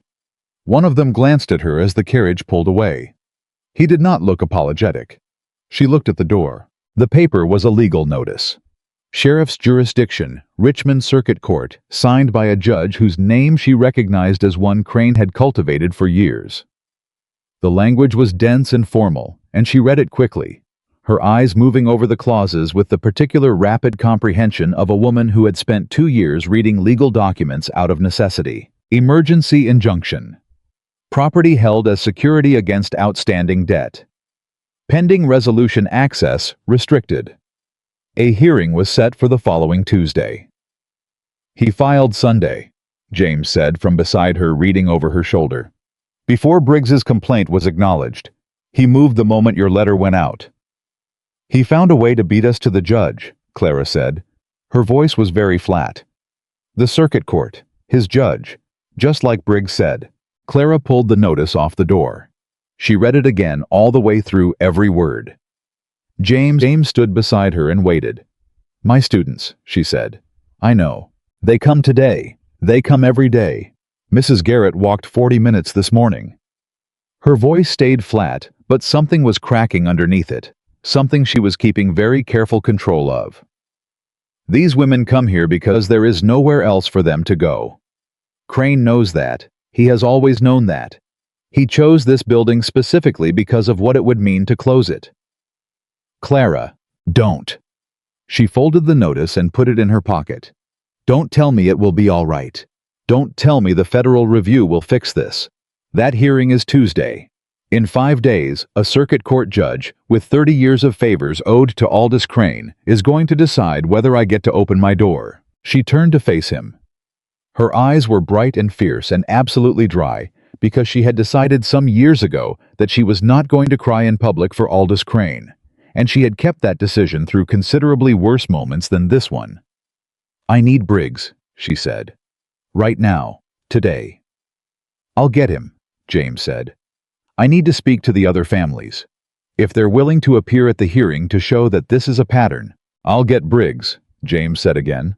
Go back to your students, teach your class. Don't let him close that door before the order says he can. She looked at him. The notice says access restricted pending the hearing. The hearing is Tuesday. Today is Thursday. You have the legal right to open that door and teach your class today. His voice was steady and deliberate. So open the door, Clara. Let your students in. Let Crane see you open the door. Clara looked at the building. She looked at the notice in her pocket. She looked at Mrs. Garrett, who had followed them at a slower pace and was now standing at the corner of the street, Bible in hand, watching with the calm, waiting patience of a woman who had seen hard things before and was prepared to see more. She pulled out her key. She unlocked the door and pushed it open and went inside. She had 6 students that morning. By 9 o'clock she had 7 word had traveled, the way word always traveled in the streets around the building, and a woman Clara had turned away 2 months ago for lack of space, came back and sat in the corner and shared a slate board with Mrs. Garrett, and learned 3 new letters before noon. James had Briggs at the building by 11. The 3 of them sat in the back room around Clara's father's old desk, and talked through what could be done in 5 days. The answer was a great deal if they moved immediately and did not sleep much. The emergency injunction was filed in circuit court, Briggs said. But our federal complaint predates this action. That is our argument. The circuit court does not have clean jurisdiction over a matter already before a federal examiner. Can you make that argument Tuesday? James asked. I can make it. Whether Judge Harwick accepts it is another question. Harwick took Crane's money for his last campaign, Clara said. Both men looked at her. I keep records of more than receipts, she said simply. Briggs absorbed this. If Harwick is compromised, we need that on the record before the hearing. A motion to recuse filed Monday morning. Would Crane see it coming? James asked. He would see the motion. He would not expect the evidence behind it. Briggs looked at Clara. "Do you have documentation of Harwick's financial relationship with Crane?" "I know where to find it," she said. "The campaign finance records are public filings. They're at the county clerk's office." "Go this afternoon," Briggs said. "I'll prepare the recusal motion. If we can support it, I file Monday morning before Crane has time to respond." Clara was on her feet before he finished the sentence. "I'll come with you," James said. "You don't need to." "I know I don't need to," he said. "I'm coming." The county clerk's office was staffed by a small, meticulous man named Mr. Fowler, who took the public nature of public records very seriously and had all of them organized in a system that he could navigate with his eyes closed and no one else could navigate at all. Clara explained what she needed. Fowler disappeared into the back room. He emerged 12 minutes later with 3 bound volumes of campaign finance filings and the air of a man who had produced something significant. The records were there. Crane's firm had made contributions to Harwick's last 2 campaigns, substantial ones, in amounts that crossed a line Briggs had described as the threshold between normal political patronage and something considerably more deliberate. Clara wrote it all down in her father's precise shorthand. James sat beside her at the clerk's table and held the volume flat while she wrote, not speaking, just steady. They were back in Briggs's office by 4 o'clock. Briggs spent 2 hours with the figures and emerged from his back room with the motion drafted and the look of a man who had found the right fulcrum. "This is solid," he said. "Not guaranteed Crane will counter, but solid." "File it Monday," Clara said. "Monday morning, first thing." She stood. Her back ached from the clerk's office chairs, and her eyes were tired from the small handwriting in the campaign volumes, and she had been moving at a controlled run since Mrs. Garrett had come through her schoolroom door that morning, and she was not going to stop now, because stopping let everything catch up with her. James walked with her back toward Mrs. Pruitt's boarding house. The evening had come on while they were in Briggs's office, the heat still present but softer, the light going orange and low over the rooftops. "You haven't eaten today," James said. "I had coffee this morning." "That is not eating." "It sustains a person." "It does not sustain a person who has been to a law office, a county clerk's office, and another law office since 7 in the morning. Clara stopped walking. She turned to face him on the sidewalk. The evening light caught the scar along his jaw, and she had stopped noticing it as something separate. It was simply part of the face she had spent the last week learning to read. "James," she said. The given name came out before she made a conscious decision to use it. She saw him register it. "Yes," he said. "I need you to tell me honestly." She looked at him directly. "The hearing is Tuesday. The recusal motion may or may not work. If Harwick stays on the case, the hearing is in his court, and Crane has had 30 years to build what he has with that man. Tell me honestly, what do you think our chances are?" James was quiet for a moment. He did not rush the answer. He did not soften it. "If Harwick recuses, good. Better than good, because the federal filing gives any replacement judge a reason to defer. If Harwick stays, harder. Not impossible, but harder. And if we lose Tuesday, then we appeal. The federal complaint is still moving. An adverse circuit court decision doesn't close the federal review. And in the meantime, the building stays locked." "Yes," he said. "In the meantime, the building stays locked." Clara looked at the street. She thought about Mrs. Garrett sounding out syllables. She thought about the woman who had come in this morning and shared a slate board and learned 3 letters. She thought about her father's handwriting in the margins of his journal. "Forgive me for what I am leaving you to carry." "He didn't know," she said aloud without meaning to. "Who?" "My father. He didn't know what the note would become. He borrowed from Crane in good faith, and he died before he understood what Crane was, and he left me with it because he had no choice." She stopped, steadied herself. "I am not angry at him. I want you to know that. I was for a while, but I'm not anymore." "What are you now?" James asked quietly. She thought about it honestly. "Determined," she said. He looked at her. That quiet, deep thing moved through his eyes, the thing she had been watching since the ballroom, the thing she still could not entirely name. "Good," he said. "Hold on to that." "I intend to." They stood on the sidewalk in the evening heat of a Virginia summer, and James reached out and took her hand. Not the careful public gesture of the gala, but a simple, direct thing. Her gloved hand in his scarred one, and held it for just a moment. "Come have supper," he said. "Mrs. Pruitt's table or the mill house or wherever you like. But eat something. You're going to need your strength for Monday." Clara looked at their joined hands. She thought about all the things she had decided were impossible. She thought about the barn, and the boy, and the fire, and 9 years of searching, and a man who had crossed a ballroom and sat beside her in a room full of standing people. "Mrs. Pruitt's," she said. "She'll have already made enough for 3. She always does when she knows you're coming." James's mouth moved. The almost smile, the one that transformed his whole face into something that looked like the man he might have been without 9 years of war in the way. "How does she know when I'm coming?" he asked. "She knows everything," Clara said. "I told you this at the very beginning." She did not pull her hand away. They walked the rest of the way to the boarding house like that, in the cooling evening, in the orange light, and Clara held on to determined, the way he had told her to, and it was enough to carry her through the door. Briggs filed the recusal motion Monday morning at 7:45, before the clerk's office had fully settled into its day. Clara knew the exact time because she was standing on the street outside when he went in, and she had checked her watch twice in the 10 minutes prior. James stood beside her, hat in hand, saying nothing. He had learned over the past week that there were moments when Clara did not need words. She needed presence. He was getting better at telling the difference. The motion was 12 pages. Briggs had worked through most of Sunday to finish it. It named the campaign contributions, cited the relevant ethical statutes governing judicial impartiality in Virginia Circuit proceedings, and included a formal request that Judge Harwick either recuse himself voluntarily or submit to a review of his fitness to hear the case.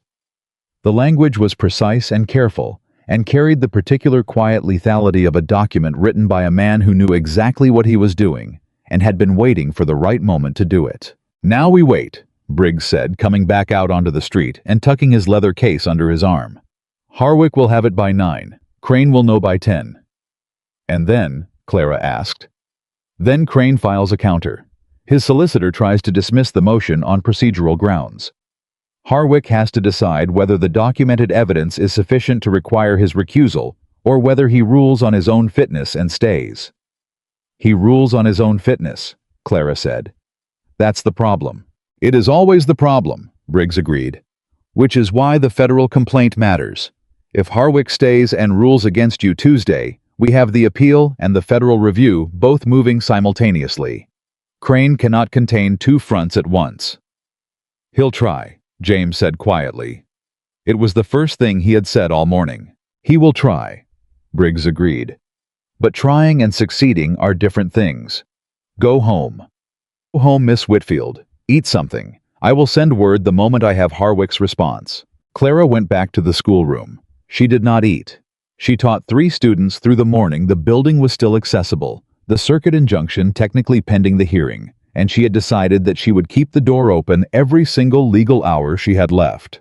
She corrected arithmetic on a slate-board with one part of her mind, while the other part ran through every possible outcome of the next 36 hours in careful, relentless rotation. The response from Harwick's office arrived at 11:30. It was delivered to the schoolroom by a boy from Briggs's office, who handed Clara a folded note and waited while she read it. The judge had denied the recusal motion. Clara read the note twice. She folded it. She thanked the boy and sent him back. She stood in front of her students for a moment and told them she needed a brief recess, and they could practice their letters independently, and she stepped into the back room and closed the door. She stood in the small back room with both hands pressed flat against her father's desk and breathed. Harwick had denied it. He was staying on the case. Tuesday's hearing was going to proceed in front of the man Crane had spent 30 years cultivating, and all the documentation in the world was worth considerably less in a room where the man holding the gavel had already made up his mind. She gave herself 4 minutes. 4 minutes to feel the full weight of it. The fear, the exhaustion, the specific bone-deep weariness of fighting a man who kept producing new resources every time she managed to remove one. 4 minutes, and then she opened the back room door and went back to her students and finished the morning's lesson. James arrived at noon. He had clearly already heard Briggs had sent him a copy of the same note.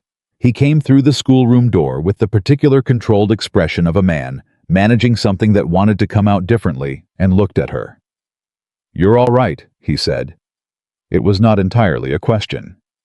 "I am functioning," Clara said precisely, which at this moment is the same thing. He sat in one of the small chairs. She sat in hers.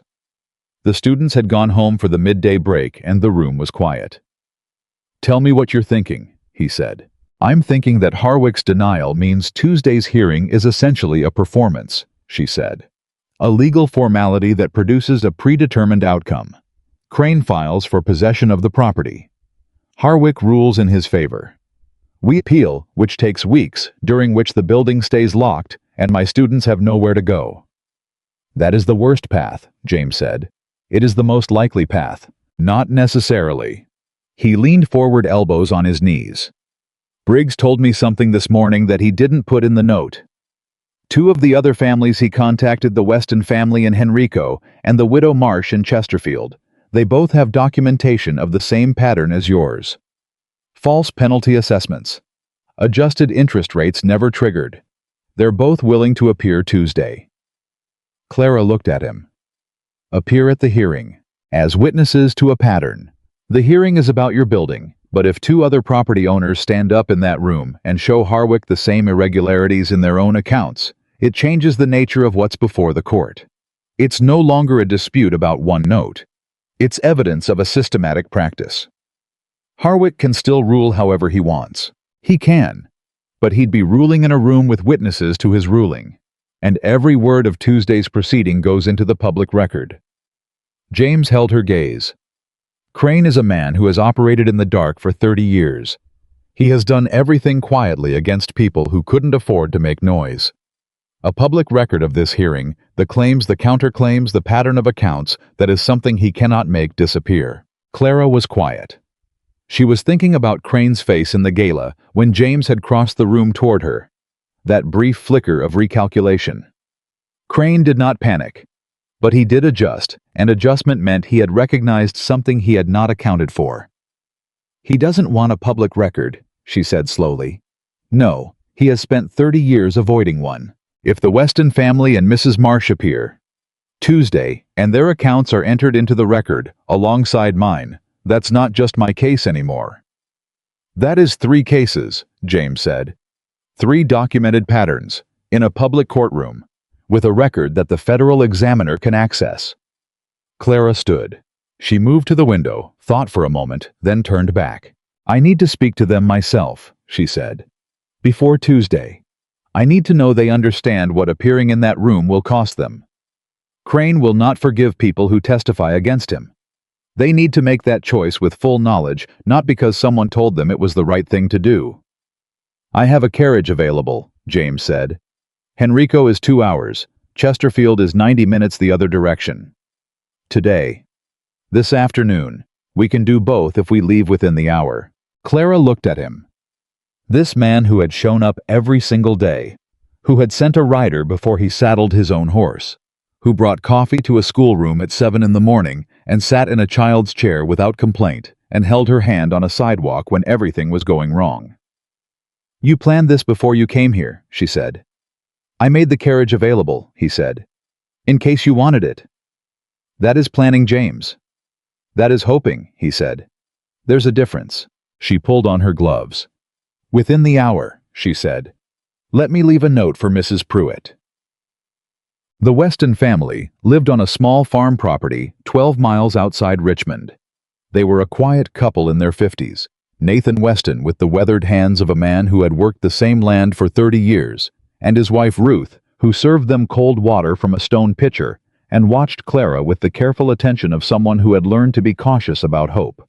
Clara told them everything. She did not simplify it, did not soften the risks, did not frame it as certain victory. She told them what Briggs had found, what the hearing would look like, what testifying in that room would mean for their relationship with Crane's firm, and with the circuit court in general. She told them that the outcome was not guaranteed, and that she was asking them to take a real risk for a real reason. Nathan Weston listened the whole way through without speaking. When Clara finished, he looked at his wife. Ruth looked back at him. Something passed between them, the particular wordless communication of people who have been through hard things together for a long time. "He's been adding charges to our account for 2 years," Ruth said. "We knew something was wrong. We didn't know how to prove it." She looked at Clara's gloved hands, then back at her face. "You found a way." "We found a way," Clara said. "Together." "We'll come Tuesday," Nathan said. Simply finally, the way men make decisions when they've already discussed them with their conscience and don't need much more time. The widow Marsh in Chesterfield was a different kind of conversation. She was 70 years old and sharp as broken glass and had exactly 0 patience for being managed. She met them at the door of her property, looked at James for approximately 3 seconds, said, "That'll be the Hargrove boy," and let them inside. She already had her account documents laid out on the table. She had been expecting someone to come for 2 weeks. "Briggs sent me a letter," she said, sitting across from Clara with her hands folded on top of her papers.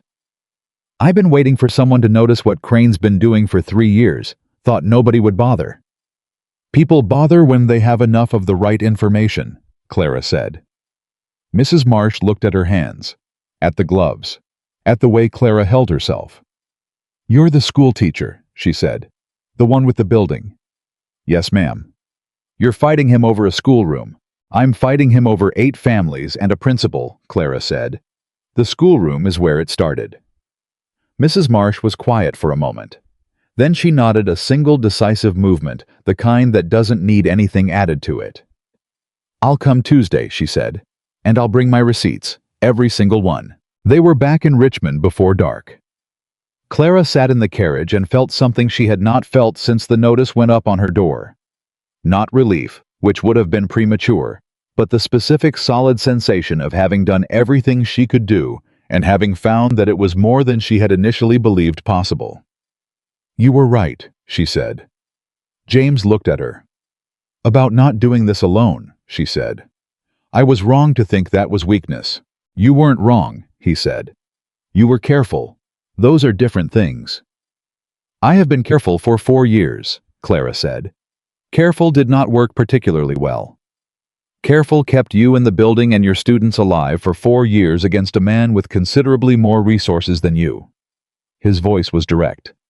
"That is not nothing, Clara. That is everything." She looked at her hands in her lap.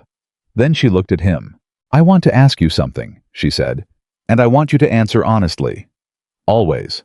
Why does it matter to you, the barn? I understand that. 9 years of searching, I can follow the logic of that. But this." She gestured vaguely at the carriage, the road, the afternoon. They had just spent driving between farms to secure witnesses for a hearing that might not even produce a favorable result. "You are a man with an estate and a title and a place in this state's society. Crane is a man with 30 years of relationships. Backing me against him costs you things. Real things. I want to know why you're willing to pay that cost." James turned his hat in his hands. It was his tell she had learned this, the hat turning, when something in him was working toward honesty rather than away from it. "When I came back from the war," he said slowly, "I spent 6 weeks trying to figure out what kind of man I was going to be here. Not on the battlefield. Here. In a state. In a society. With money and land and influence and the ability to do something with it or not." He paused. "The men I respected most in 9 years of service were the ones who used what they had for something that mattered. Not their careers, not their reputations. Something that actually mattered. And this matters," Clara said. "You matter," he said. "The schoolroom matters. The 8 families matter. All of it matters." He held her gaze. "And I will not spend whatever influence I have in this state letting a man like Crane use it as his private hunting ground." Clara was quiet for a moment. The carriage moved through the evening. "That is a good answer," she said. "I meant it to be." "I know." She looked at him. "I know you did." Monday evening, Crane came to find James. Not to the boarding house, not to Briggs's office. He went to the Hargrove estate, and he came alone, which Clara learned the following morning from James, who arrived at her schoolroom at 7 with the look of a man who had slept approximately 4 hours and had something specific to say. "He came to the estate last night," James said. Clara set down her chalk. "Crane came to your house. At 7:30, my housekeeper showed him to the front parlor and came to find me." James sat. "He spent 20 minutes trying to convince me that backing you was a strategic mistake." "What exactly did he say?" "That you were a woman with a history of poor judgment and limited prospects, and that associating myself publicly with your legal complaint would damage relationships. I had not yet had time to build in Virginia, and that men of property and standing owed it to themselves and to the stability of the state to support predictable legal structures rather than disrupting them." He paused. "He also suggested that my interest in you was clouding my assessment of the situation." Clara felt her jaw tighten. "And what did you say?" "I told him that my assessment of the situation was that he had been systematically defrauding women and families who couldn't fight back for 30 years, and that if he considered my opposition to that a strategic mistake, he was welcome to think so." "And then?" "He left." James looked at her. "He was not angry when he left. That's what concerns me. Angry men act impulsively. Crane left calm." Clara understood immediately. "He has something else, something he didn't use yet." "That is what I think." She turned to the window. She thought about every angle she could see. She thought about what Crane knew, what he could still do, what leverage she hadn't anticipated. "The other families," she said. "Weston and Mrs. Marsh. If he gets to them before Tuesday." "I sent riders to both properties this morning," James said, "warning them that Crane may attempt contact and asking them to send word immediately if he does." Clara turned. "You sent riders this morning?" "Before I came here." "James." "Yes." "Do you ever act after the fact?" "In the army," he said, "the men who acted after the fact were usually the ones we buried." Clara pressed her lips together. "What else?" "Briggs is filing a federal request this morning to expedite the timeline on the examiner's review. If Crane is planning something for today, having the federal process visibly accelerating changes his calculus." "You talked to Briggs already?" "At 6 this morning." Clara looked at him. The man who had been up since before dawn making calls and sending riders and arriving at her schoolroom at 7 with dark circles under his eyes and the contained focused energy of a man running several calculations simultaneously and refusing to let any of them drop. "You need to sleep at some point," she said. "After Tuesday," he said. "James." "After Tuesday," he said again. There was no argument in it. Just the plain final quality of something decided. She looked at him for a long moment. Something moved in her chest, not the new careful thing that had been growing since the gala, but something older and simpler. Gratitude, yes. But more than gratitude. Something she was not yet ready to say the full name of. "All right," she said. "After Tuesday." The message from Crane came Monday afternoon. Not to Clara, not to Briggs. It came to Mrs. Garrett. This was the thing that none of them had anticipated, and it was the thing Clara would later understand that told her everything she needed to know about the kind of man Aldous Crane genuinely was. Mrs. Garrett arrived at the schoolroom at 2 in the afternoon, Bible in hand, with the particular expression of someone carrying something hot and trying not to let it burn them. She sat down across from Clara and put a folded letter on the desk between them. "A man brought this to my house this morning," Mrs. Garrett said. "Said it was from Senator Crane. Said I should read it before I decided anything about Tuesday." Clara looked at the letter. She did not touch it. "What does it say?" "He says." Mrs. Garrett stopped. She was not a woman who stopped easily. "He says that if the witnesses scheduled to appear on your behalf at tomorrow's hearing choose to withdraw, he will personally ensure that the outstanding property debts of their family members. He names my nephew specifically, Miss Whitfield by name, are reviewed for immediate collection." The room went very quiet. "He threatened your nephew," Clara said. "He threatened my nephew by name. A man who has a farm and 3 children and a note he's been paying faithfully for 2 years. Mrs. Garrett's voice was steady, but her hands were pressed flat on the Bible cover, in a way that said they would not have been steady if she'd let them go. "He's not just threatening me, he's threatening everyone I care about." Clara stood. She walked to the window. She stood there for a moment with her back to Mrs. Garrett, pressing her scarred hands flat against the sill. This was what Crane had been holding. This was the thing he had walked away from James's house calm about, because he had already planned it. He had gone into the records, all the records, and found the threads that connected the witnesses to other obligations, other notes, other vulnerabilities. He had not threatened them directly. He had sent a letter to a 71-year-old woman about her nephew. Clara turned around. "Mrs. Garrett," she said. Her voice was very level. "I need you to listen to me. I will not ask you to testify if it puts your nephew at risk. That is not a choice I will make for you, and it is not a choice you should make lightly." Mrs. Garrett looked at her. "I know that, child. I mean it. If you withdraw, I am not withdrawing," Mrs. Garrett said. She said it the way she said everything, quietly, finally, without room for misunderstanding. "I am 71 years old. I have watched men like Aldous Crane operate in this city since before your father was born. They threaten because threatening works. Because people are afraid of what happens if they don't back down." She straightened her spine in the schoolroom chair.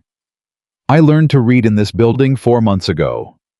I read the 23rd Psalm by myself for the first time in my life last Sunday.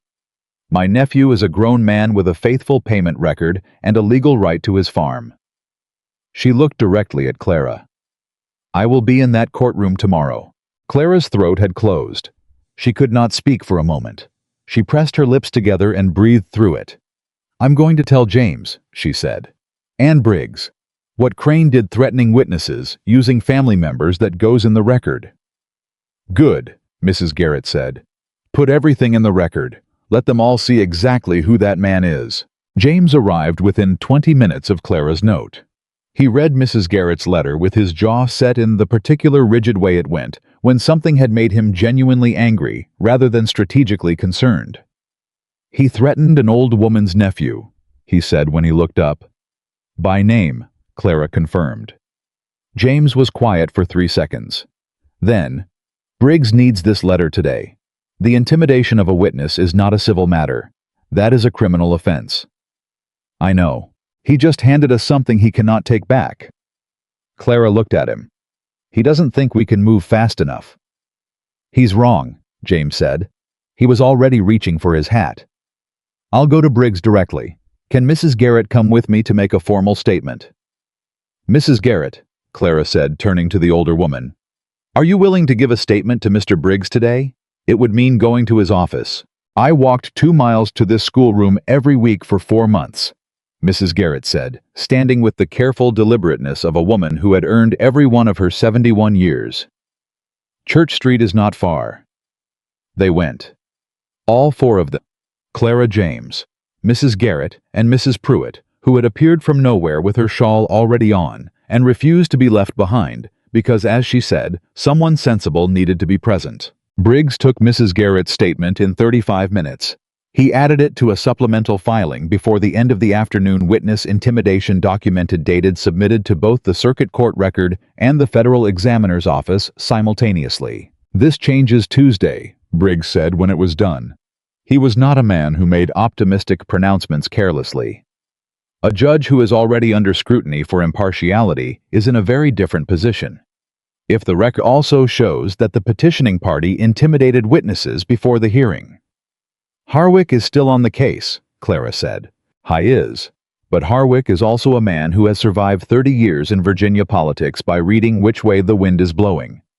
Right now, the wind has shifted." Clara looked at him.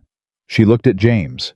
She looked at Mrs. Garrett sitting in the straight-backed chair beside Briggs's desk with her Bible in her lap, and the expression of a woman who had done what was right and was entirely at peace with it.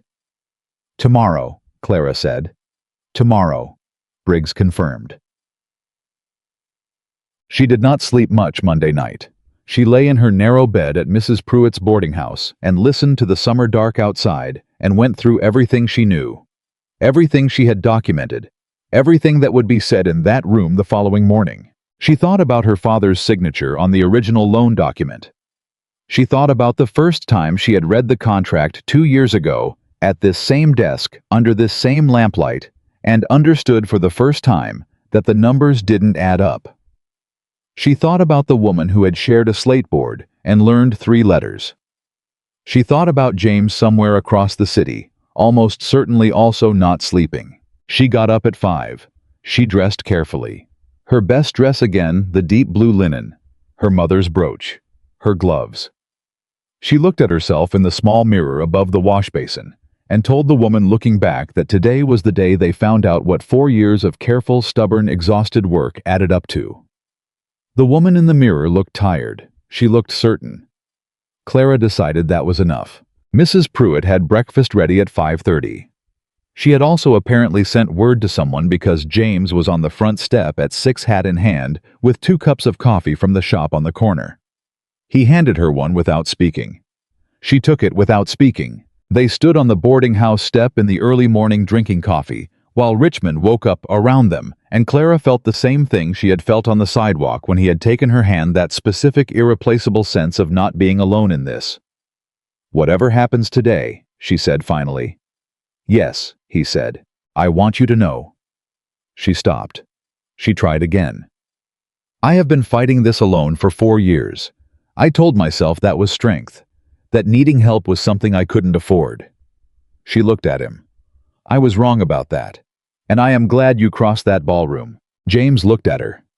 The morning light caught the scar on his jaw and the lines around his eyes and every year of everything he had carried, and his expression did the thing she had been watching for 2 weeks, that deep, unguarded shift, the ice moving in the spring thaw. "I have been looking for you for 9 years, he said. "I would have crossed considerably more than a ballroom." Clara held his gaze. "After today," she said, "when this is finished, I want to have a real conversation, not about Crane or the building or the hearing, a real one." "About what?" he asked. She looked at him steadily. "About what comes next." James was quiet for one moment. Then the corner of his mouth moved, not the almost smile, not the controlled near expression she had been watching for 2 weeks. An actual smile. Small but real, and it changed his entire face into something that made her chest do something complicated. "After today," he said. "After today," she agreed. She finished her coffee. She put the cup down. She straightened the brooch at her collar with one gloved hand. "Let's go," she said. They walked to the courthouse together in the early morning heat of a Virginia summer, and the door of the building was not yet open. But Briggs was already on the steps with his leather case and his sharp gray eyes, and the Weston family's wagon was pulling up to the corner, and Mrs. Marsh was climbing down from her own carriage with her receipts in a neat tied bundle, and Mrs. Garrett was coming up the street with her Bible and her spine straight and her 71 years worn like armor. Clara looked at all of them. These people who had chosen to be here at this hour for this reason. She thought my father would have known every one of their names. She thought I do. She walked up the courthouse steps, and the door opened, and she went inside. The courtroom was smaller than Clara had expected. She had built it up in her mind over the past 4 days into something enormous. A cavernous space of high ceilings and echoing judgment, the kind of room where small people felt their smallness most acutely. The reality was a plain, low-ceilinged chamber on the 2nd floor of the courthouse building, with wooden benches along both walls and a raised desk at the far end where Judge Harwick would sit. The windows were open because of the summer heat. You could hear the street below. She sat at the table on the left side with Briggs beside her and her folder of documents in front of her. James sat in the first row of the public gallery directly behind her, close enough that she could feel his presence without turning around. The Westons sat 2 rows back. Mrs. Marsh sat beside them with her bundled receipts on her knee. Mrs. Garrett was on the end of the bench nearest the aisle, Bible in hand, spine straight as a fence post. Crane's table was on the right.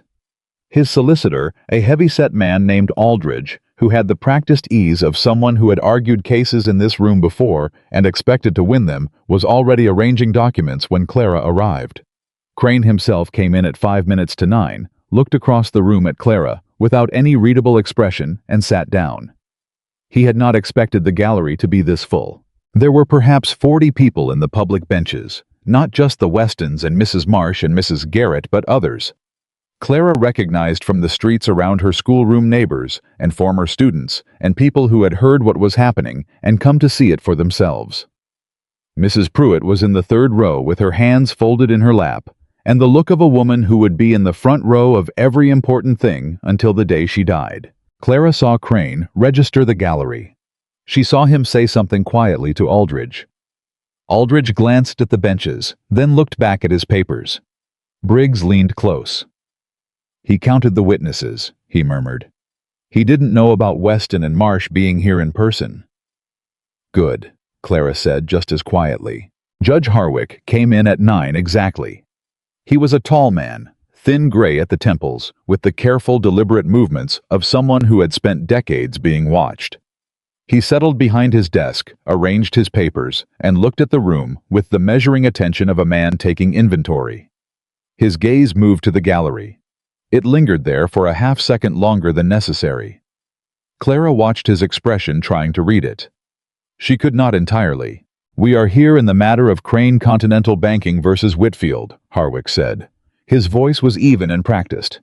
"Mr. Aldridge, you may present the petition." Aldridge stood.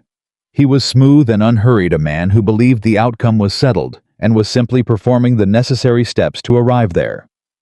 He presented Crane's claim in clear, organized terms: the original loan, the extension history, the outstanding balance, the petition for possession of the property as secured collateral. He did not mention the irregular charges. He presented the account as though Briggs's disputed calculations did not exist. When he sat down, Harwick turned to Briggs. "Mr. Briggs, your response." Briggs stood. He had the particular quality of a man who does not raise his voice because he has never needed to. He spoke clearly, paced carefully, and laid the case out. The way a man lays bricks, one solid piece at a time, each one supporting the next.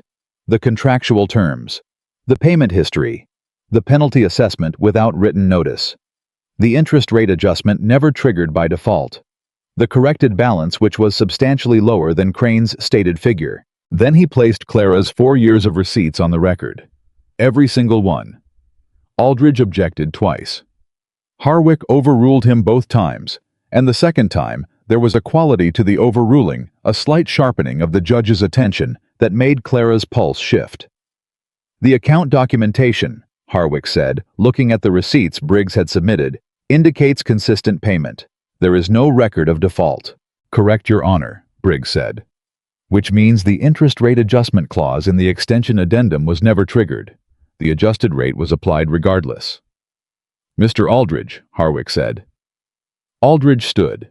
He was still smooth, but the unhurried quality had changed, slightly less ease, more management. "Your Honor, the extension addendum granted Crane Continental discretionary authority to adjust rates in response to market conditions, independent of the default clause. That language does not appear in the addendum I am looking at," Harwick said. The room went very quiet. Aldridge blinked. "Your Honor, if I could direct your attention to—" "I have read the document, Mr. Aldridge. The discretionary adjustment language does not appear in the version submitted to this court." Harwick looked at him steadily. "Do you have a different version?" Clara felt Briggs shift slightly beside her. She did not look at him. She kept her eyes on Harwick. I have a moment to review my copy, Your Honor." "You may." Aldridge conferred with Crane in a rapid, low exchange. Crane's expression had not moved, but something in the set of his shoulders had changed, a quality of controlled containment that looked like a man holding something very still that wanted to move differently. "Your Honor," Aldridge said, standing again. "My client's records indicate that the addendum language was present in the signed copy held by his firm.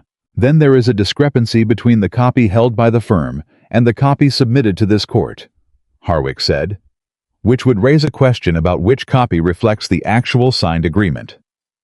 He paused. "Mr. Briggs, your witness list includes 2 additional parties." "Yes, Your Honor. Nathan Weston of Henrico County and Eleanor Marsh of Chesterfield County. Both hold notes with Crane Continental Banking. Both have documented the same pattern of irregular charges in their accounts." Aldridge was on his feet immediately. "Your Honor, This is a hearing regarding a single disputed note. A pattern of practice is relevant to the question of whether the charges in this account are erroneous or deliberate, Harwick said. His voice had not changed in volume or pace, but something in it had. I will hear from both witnesses. Clara allowed herself one full breath. Nathan Weston testified for 12 minutes. He was not a legal man and did not pretend to be. He spoke plainly in the direct way of someone who works with his hands and has learned to say exactly what he means without decoration. He had kept his receipts because his father had told him to keep everything in writing, and he had followed that advice for 30 years. He showed the court 3 penalty assessments on his account with no prior notice. He showed the adjusted interest rate applied 2 years before his note had any default, which it never did. When he sat down, Mrs. Marsh stood without being asked. She was 70 years old and had the courtroom presence of a woman who had spent decades being underestimated and had developed a complete immunity to it. She placed her receipts on the record with the air of someone presenting irrefutable evidence they have been waiting a long time to present. 5 years, she said when Harwick asked her to describe her account history. 5 years of payments not once missed. Interest rate changed twice. Penalty charged once with no notice. I kept everything. She looked at Harwick directly. I kept it because I knew someday someone would ask. Aldridge cross-examined both witnesses. He was skilled, and Clara could see him trying to find gaps in the documentation, inconsistencies in the dates, anything that would create doubt. There were no gaps. There were no inconsistencies. 4 years of receipts and 5 years of receipts. And the plain documented arithmetic did not have gaps, because the people who had kept them understood that paper was the only thing that told the truth without being asked to. When Aldridge sat down the second time, something in the room had shifted in a way that was not subtle. The 40 people in the gallery could feel it. Clara could feel it. She suspected Harwick could feel it. Crane's face was still. Absolutely carefully still. The face of a man who had been in difficult rooms before and was not going to let the room see what was happening behind his eyes. Mr. Briggs, Harwick said, the supplemental filing submitted yesterday. Witness intimidation. Briggs stood. Yes, Your Honor. Mrs. Garrett present in the gallery received a letter from Crane Continental Banking on Monday, threatening adverse action against her nephew's property note if she chose to appear today. The letter names her nephew specifically. I have submitted the original letter and Mrs. Garrett's sworn statement. Every head in the gallery turned toward Mrs. Garrett. She sat with her Bible and her straight spine and looked directly ahead, as though the attention of 40 people was a minor inconvenience. Harwick read the letter. He read it for the long time. Mr. Aldridge, he said. Aldridge had nothing. Clara could see it, the slight forward lean, the breath taken, the calculation moving visibly behind his practiced composure. There was no good answer to a letter with Crane's firm's seal threatening a 71-year-old woman's nephew by name. Your Honor, my client was... The letter exists, Harwick said. The firm's seal is on it. The family member is named. Do you dispute its authenticity? A pause. No, Your Honor. Then we will move forward with that on the record. Crane leaned close to Aldridge and said something. Aldridge listened and gave a single short shake of his head. Clara could not hear the exchange, but she understood the shape of it. Crane proposing something, Aldridge telling him it was not viable. Harwick set the letter down. He looked at the room. Clara had the strange, suspended sensation of a moment balanced on its own edge, the specific held breath of a thing that is about to fall one way or the other. I am going to recess for 30 minutes, Harwick said. He stood. He went through the door behind his desk. The room broke into sound, low, urgent, the compressed release of 40 people who had been holding their breath simultaneously. Briggs turned to Clara. He is calling someone, he said quietly. The Federal Examiner's Office, most likely. He knows what the supplemental filing means. He is finding out how far the federal complaint has progressed before he rules. Is that good or bad? Clara asked. It means he is being careful, Briggs said. A man who has already decided in Crane's favor does not need to be careful. James appeared at the rail behind her. She turned. He said nothing. He simply looked at her with that steady, direct attention, and she looked back, and the exchange lasted maybe 3 seconds and said everything that needed saying. She turned back to face the front of the room. The 30 minutes felt like considerably longer. Clara sat with her hands flat on the table, and did not fidget, and did not check her watch, and breathed at a normal rate by making a conscious decision to do so every 30 seconds. Across the room, Crane sat with the stillness of a man who had run out of moves and was waiting to see which of the remaining ones he had left. At exactly 9 minutes past the 30, Harwick returned. He sat. He arranged his papers. He looked at the room. "In the matter of Crane Continental Banking versus Whitfield," he said, "this court finds as follows." Clara did not move. "The account documentation submitted by the respondent demonstrates a consistent payment history with no instances of default. The interest rate adjustment applied to the account was therefore not triggered by the contractual conditions specified in the extension addendum. The adjusted rate was improperly applied."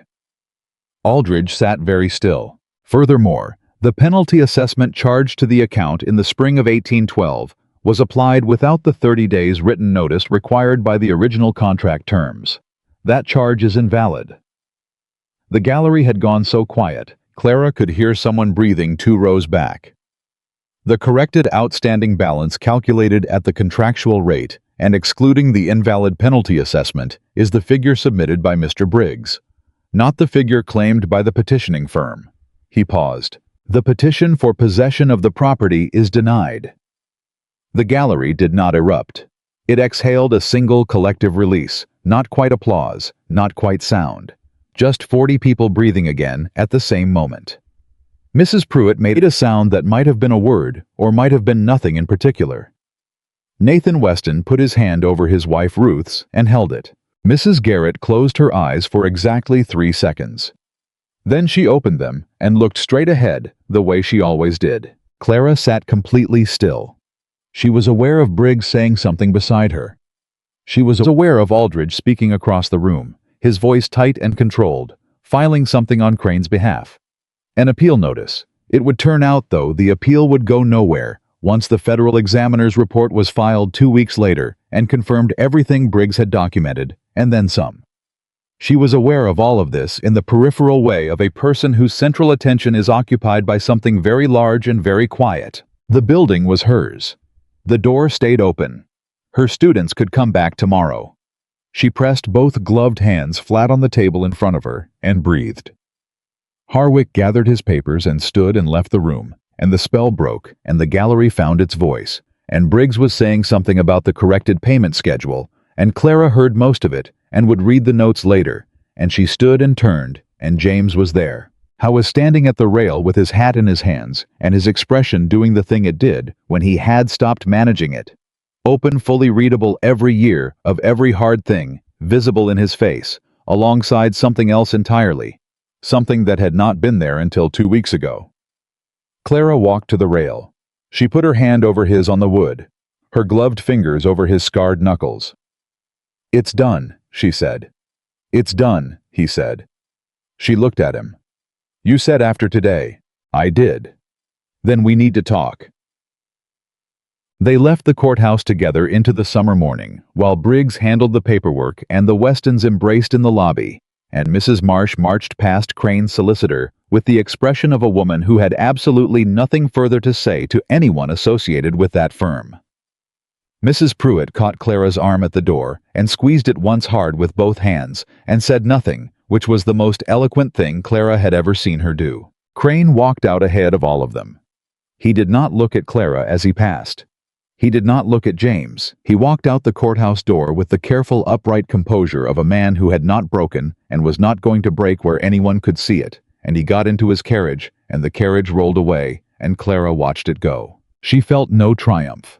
She had expected to feel triumph, and found instead something quieter and more permanent. The specific relief of a thing that has been wrong for a long time, beginning to come right. "The Federal Review still matters," she said as the carriage disappeared. "For the other families. The examiner's report." "Briggs will handle it," James said. "Today, you do not have to handle anything." She turned to look at him. They were standing on the courthouse steps in the morning heat, Richmond going about its business around them, and she had told him after today she wanted a real conversation, and he had said after today, and here they were after today, and she found that all the careful phrasing she had been composing in her head for 2 weeks had entirely abandoned her. "I have been trying," she said, "to think of the right way to say this." "You don't have to find the right way," James said. "Say the true way." Clara looked at him. "When you walked into that gala 2 weeks ago, I was standing against a wall trying to find the courage to cross a room. I was 30 seconds from leaving. I had already decided that everything I had left was going to be taken from me, and there was nothing I could do about it, and the only sensible choice was to go home and stop pretending otherwise." "I know," he said. "And then you crossed the room instead." She held his gaze. "I want you to understand that I am not grateful to you for saving me. I am not standing here because you rescued my building or settled my father's debts or won a courtroom.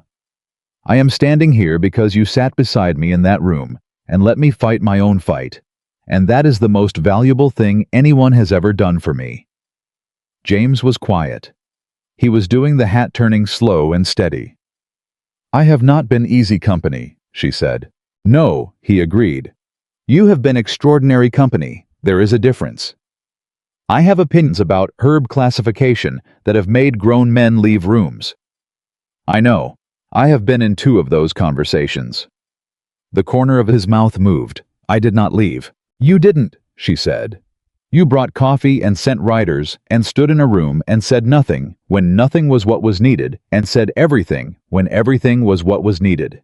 She looked at him steadily. "That is not a common skill, James. Neither is what you do," he said quietly. "Running a school on $4 a month. Keeping receipts for 4 years against the day someone would finally ask.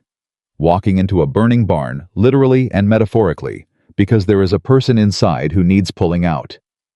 He held her gaze. "You have done that twice, you know. The barn in 1806, and this." He gestured slightly at the courthouse behind them. "For 8 families, not just yourself." Clara felt her throat tighten the way it had in Mrs. Garrett's classroom when the old woman said her father had taught her well. She breathed through it. "I am still not easy," she said. "Good," he said. "Easy is dull. I will argue with you about the running of the estate. I expect it. I will continue to run the school. It is not a hobby. It is my work, and I will not set it aside because—" "Clara." She stopped. "I bought additional land adjacent to the estate last spring," he said. "Before the gala, before I found you. I bought it because the tenant farmers in the valley had children who were walking 6 miles to the nearest schoolhouse, and half of them stopped going by age 10 because 6 miles is too far." He looked at her. "I did not know yet who I wanted to build the schoolroom for. I knew I wanted it built." She stared at him. "You bought land for a schoolroom before you found me." "I bought land for a schoolroom because it was the right thing to do," he said. "The fact that the person I wanted to run it turned out to be the same person I had been looking for 9 years is—" He paused, and something genuine and unguarded moved through his expression.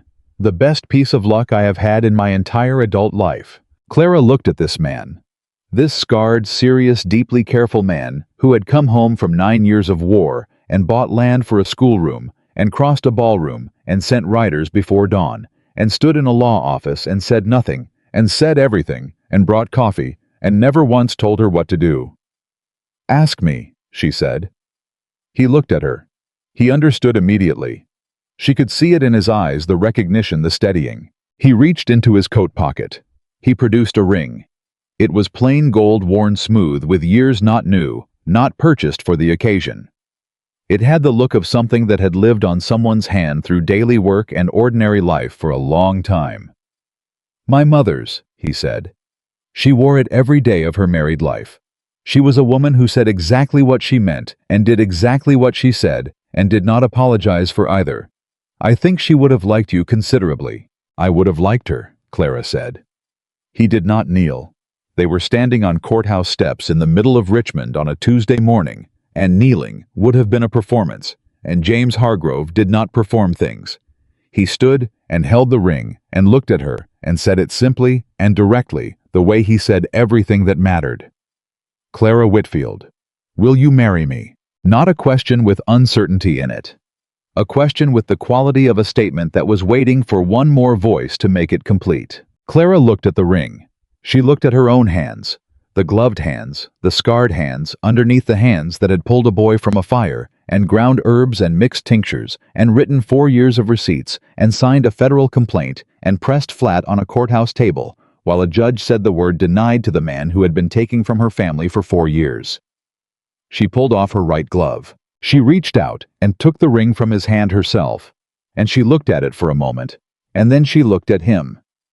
"Yes," she said. "On one condition." "Name it," he said. "The school is mine. The curriculum, the methods, the students I accept, and the ones I turn away, the hours. The fees, which are none, all of it is mine. You do not advise unless I ask. You do not adjust unless I agree. You fund it because you said you would, and because you bought the land, and I will not let good land go to waste." "Agreed," he said without hesitation. "And," she said, "there's a second condition. The elderberry in the apothecary cabinet stays labeled my way." James looked at her for one full second. Then he laughed. It came out sudden and complete, and entirely unguarded. The laugh of a man who had kept most of himself carefully contained for a long time, and had just in this moment decided not to. It transformed his whole face. It made him look like the 22-year-old boy she had pulled from a fire in another life, and also entirely like the man standing in front of her now, and she understood for the first time that those two people were not as separate as she had thought. The sound of it carried down the courthouse steps and into the morning street, and Mrs. Pruitt, coming out the courthouse door behind them, heard it, and stopped, and pressed one hand over her heart, and would tell the story to everyone she knew for the rest of her life. Clara slid the ring onto her own finger. It fit almost exactly right the way things fit when they were meant for the hand they ended up on. She looked up at him. "One more thing," she said. "Another condition, not a condition." She stepped closer. "Something I should have said earlier." "What's that?" She put her bare right hand against his scarred jaw, not gently, not tentatively, but the way she did everything that mattered directly and without apology, and she said, "I am glad you survived that barn. I would do it again." James put his hand over hers, held it against his face. Something moved through his eyes that was beyond any expression she had a name for, and he said very quietly, "So would I." They were married in September in the plain church on the south edge of Richmond, where Clara's father had taken her as a child. Briggs was the legal witness. Mrs. Pruitt was in the front row and cried with the thorough, committed energy of a woman who had been waiting for this specific occasion for 2 months. Mrs. Garrett read the 23rd Psalm from her Bible by herself, all the way through without assistance, and the reading was so steady and clear that the vicar forgot his place and had to find it again. Clara wore her deep blue linen. She wore her mother's brooch. She wore no gloves. When James took her bare, scarred hands in his at the altar, he held them the way he had always held them, as though they were the most honest things in the room, which they were. The schoolroom on the Hargrove property opened in October on a bright, cold morning. Clara had built the curriculum herself over 6 weeks, with the particular focused intensity she brought to everything she cared about. The building sat on the land. James had bought the previous spring, good land close enough to the tenant farms that no child had to walk more than 2 miles with windows on both sides for the light. On the first day, 11 students came. 3 women, 4 children, 2 men who had never learned to read and had spent 30 years pretending they had, and Mrs. Garrett, who came because she said she wasn't finished yet and didn't see why distance should be an obstacle to that. The Weston family came the second week. The federal examiner's report had been filed the month before, confirming the pattern Briggs had documented across 9 accounts. Crane's firm was under formal investigation. The circuit court had quietly distanced itself from the case, and 3 of the affected families had already received formal acknowledgement from the examiner's office that their accounts would be audited and any overcharges returned. It was not complete justice. Clara did not believe in complete justice the way she believed in arithmetic, clean, solvable final. She believed in the incremental, imperfect, stubborn accumulation of right decisions made by people who kept their receipts and read their contracts and showed up to courtrooms when it cost them something to do so. She believed in the daily work of it. She had always believed in the daily work. James came to the schoolroom every morning at 7. Sometimes he brought coffee. Sometimes he brought problems from the estate that he wanted to think through out loud. And she listened, and occasionally said something useful, and sometimes told him he was overcomplicating it. He received this feedback with the equanimity of a man who had made peace with being told the truth. He sat in the small chairs without complaint. She had ordered 2 that were sized for adults. He used neither of them. One afternoon in November, a young woman appeared at the schoolroom door. She was perhaps 17, wearing long sleeves despite the mild weather, and she stood in the doorway with the careful, self-contained posture of someone who had learned to take up as little space as possible. "I heard," she said, "that there's a school here, for women." "For anyone who wants to learn," Clara said. The girl looked at Clara's hands. At the scars that Clara no longer covered. At the way Clara held them flat on the desk, unhidden, ordinary. The girl started. She stopped. "I have something wrong with my arm. From when I was young. People see it and they—" She stopped again. Clara stood up. She walked to the door. She held out her right hand, scarred, unhidden, steady. "Come in," she said. "We start with letters. Everything else follows from there." The girl looked at the extended hand for one moment. Then she took it. She came in. That was how it worked. That was how it had always worked. One person finding the door open when they expected it to be closed. One hand extended when they expected to find none. One woman who had been burned and rejected and publicly humiliated and legally robbed and had stood up anyway every single time. Not because she was fearless, but because she understood that the alternative was disappearing, and she had decided a long time ago in a burning barn with her hands on fire and a dying man's weight on her back that she was not going to disappear. She was Clara Whitfield Hargrove. She ran a school. She kept receipts. She read every document she signed. She had burned her hands saving a stranger's life and spent 10 years being told those hands made her worth less. And she had spent the last 4 months learning slowly and with considerable resistance that the people who said so had been profoundly, irreversibly wrong. The door of the schoolroom was open. Her name was above it, in her own handwriting in black paint on a plain board. Every morning she unlocked it herself, and every morning someone new came through.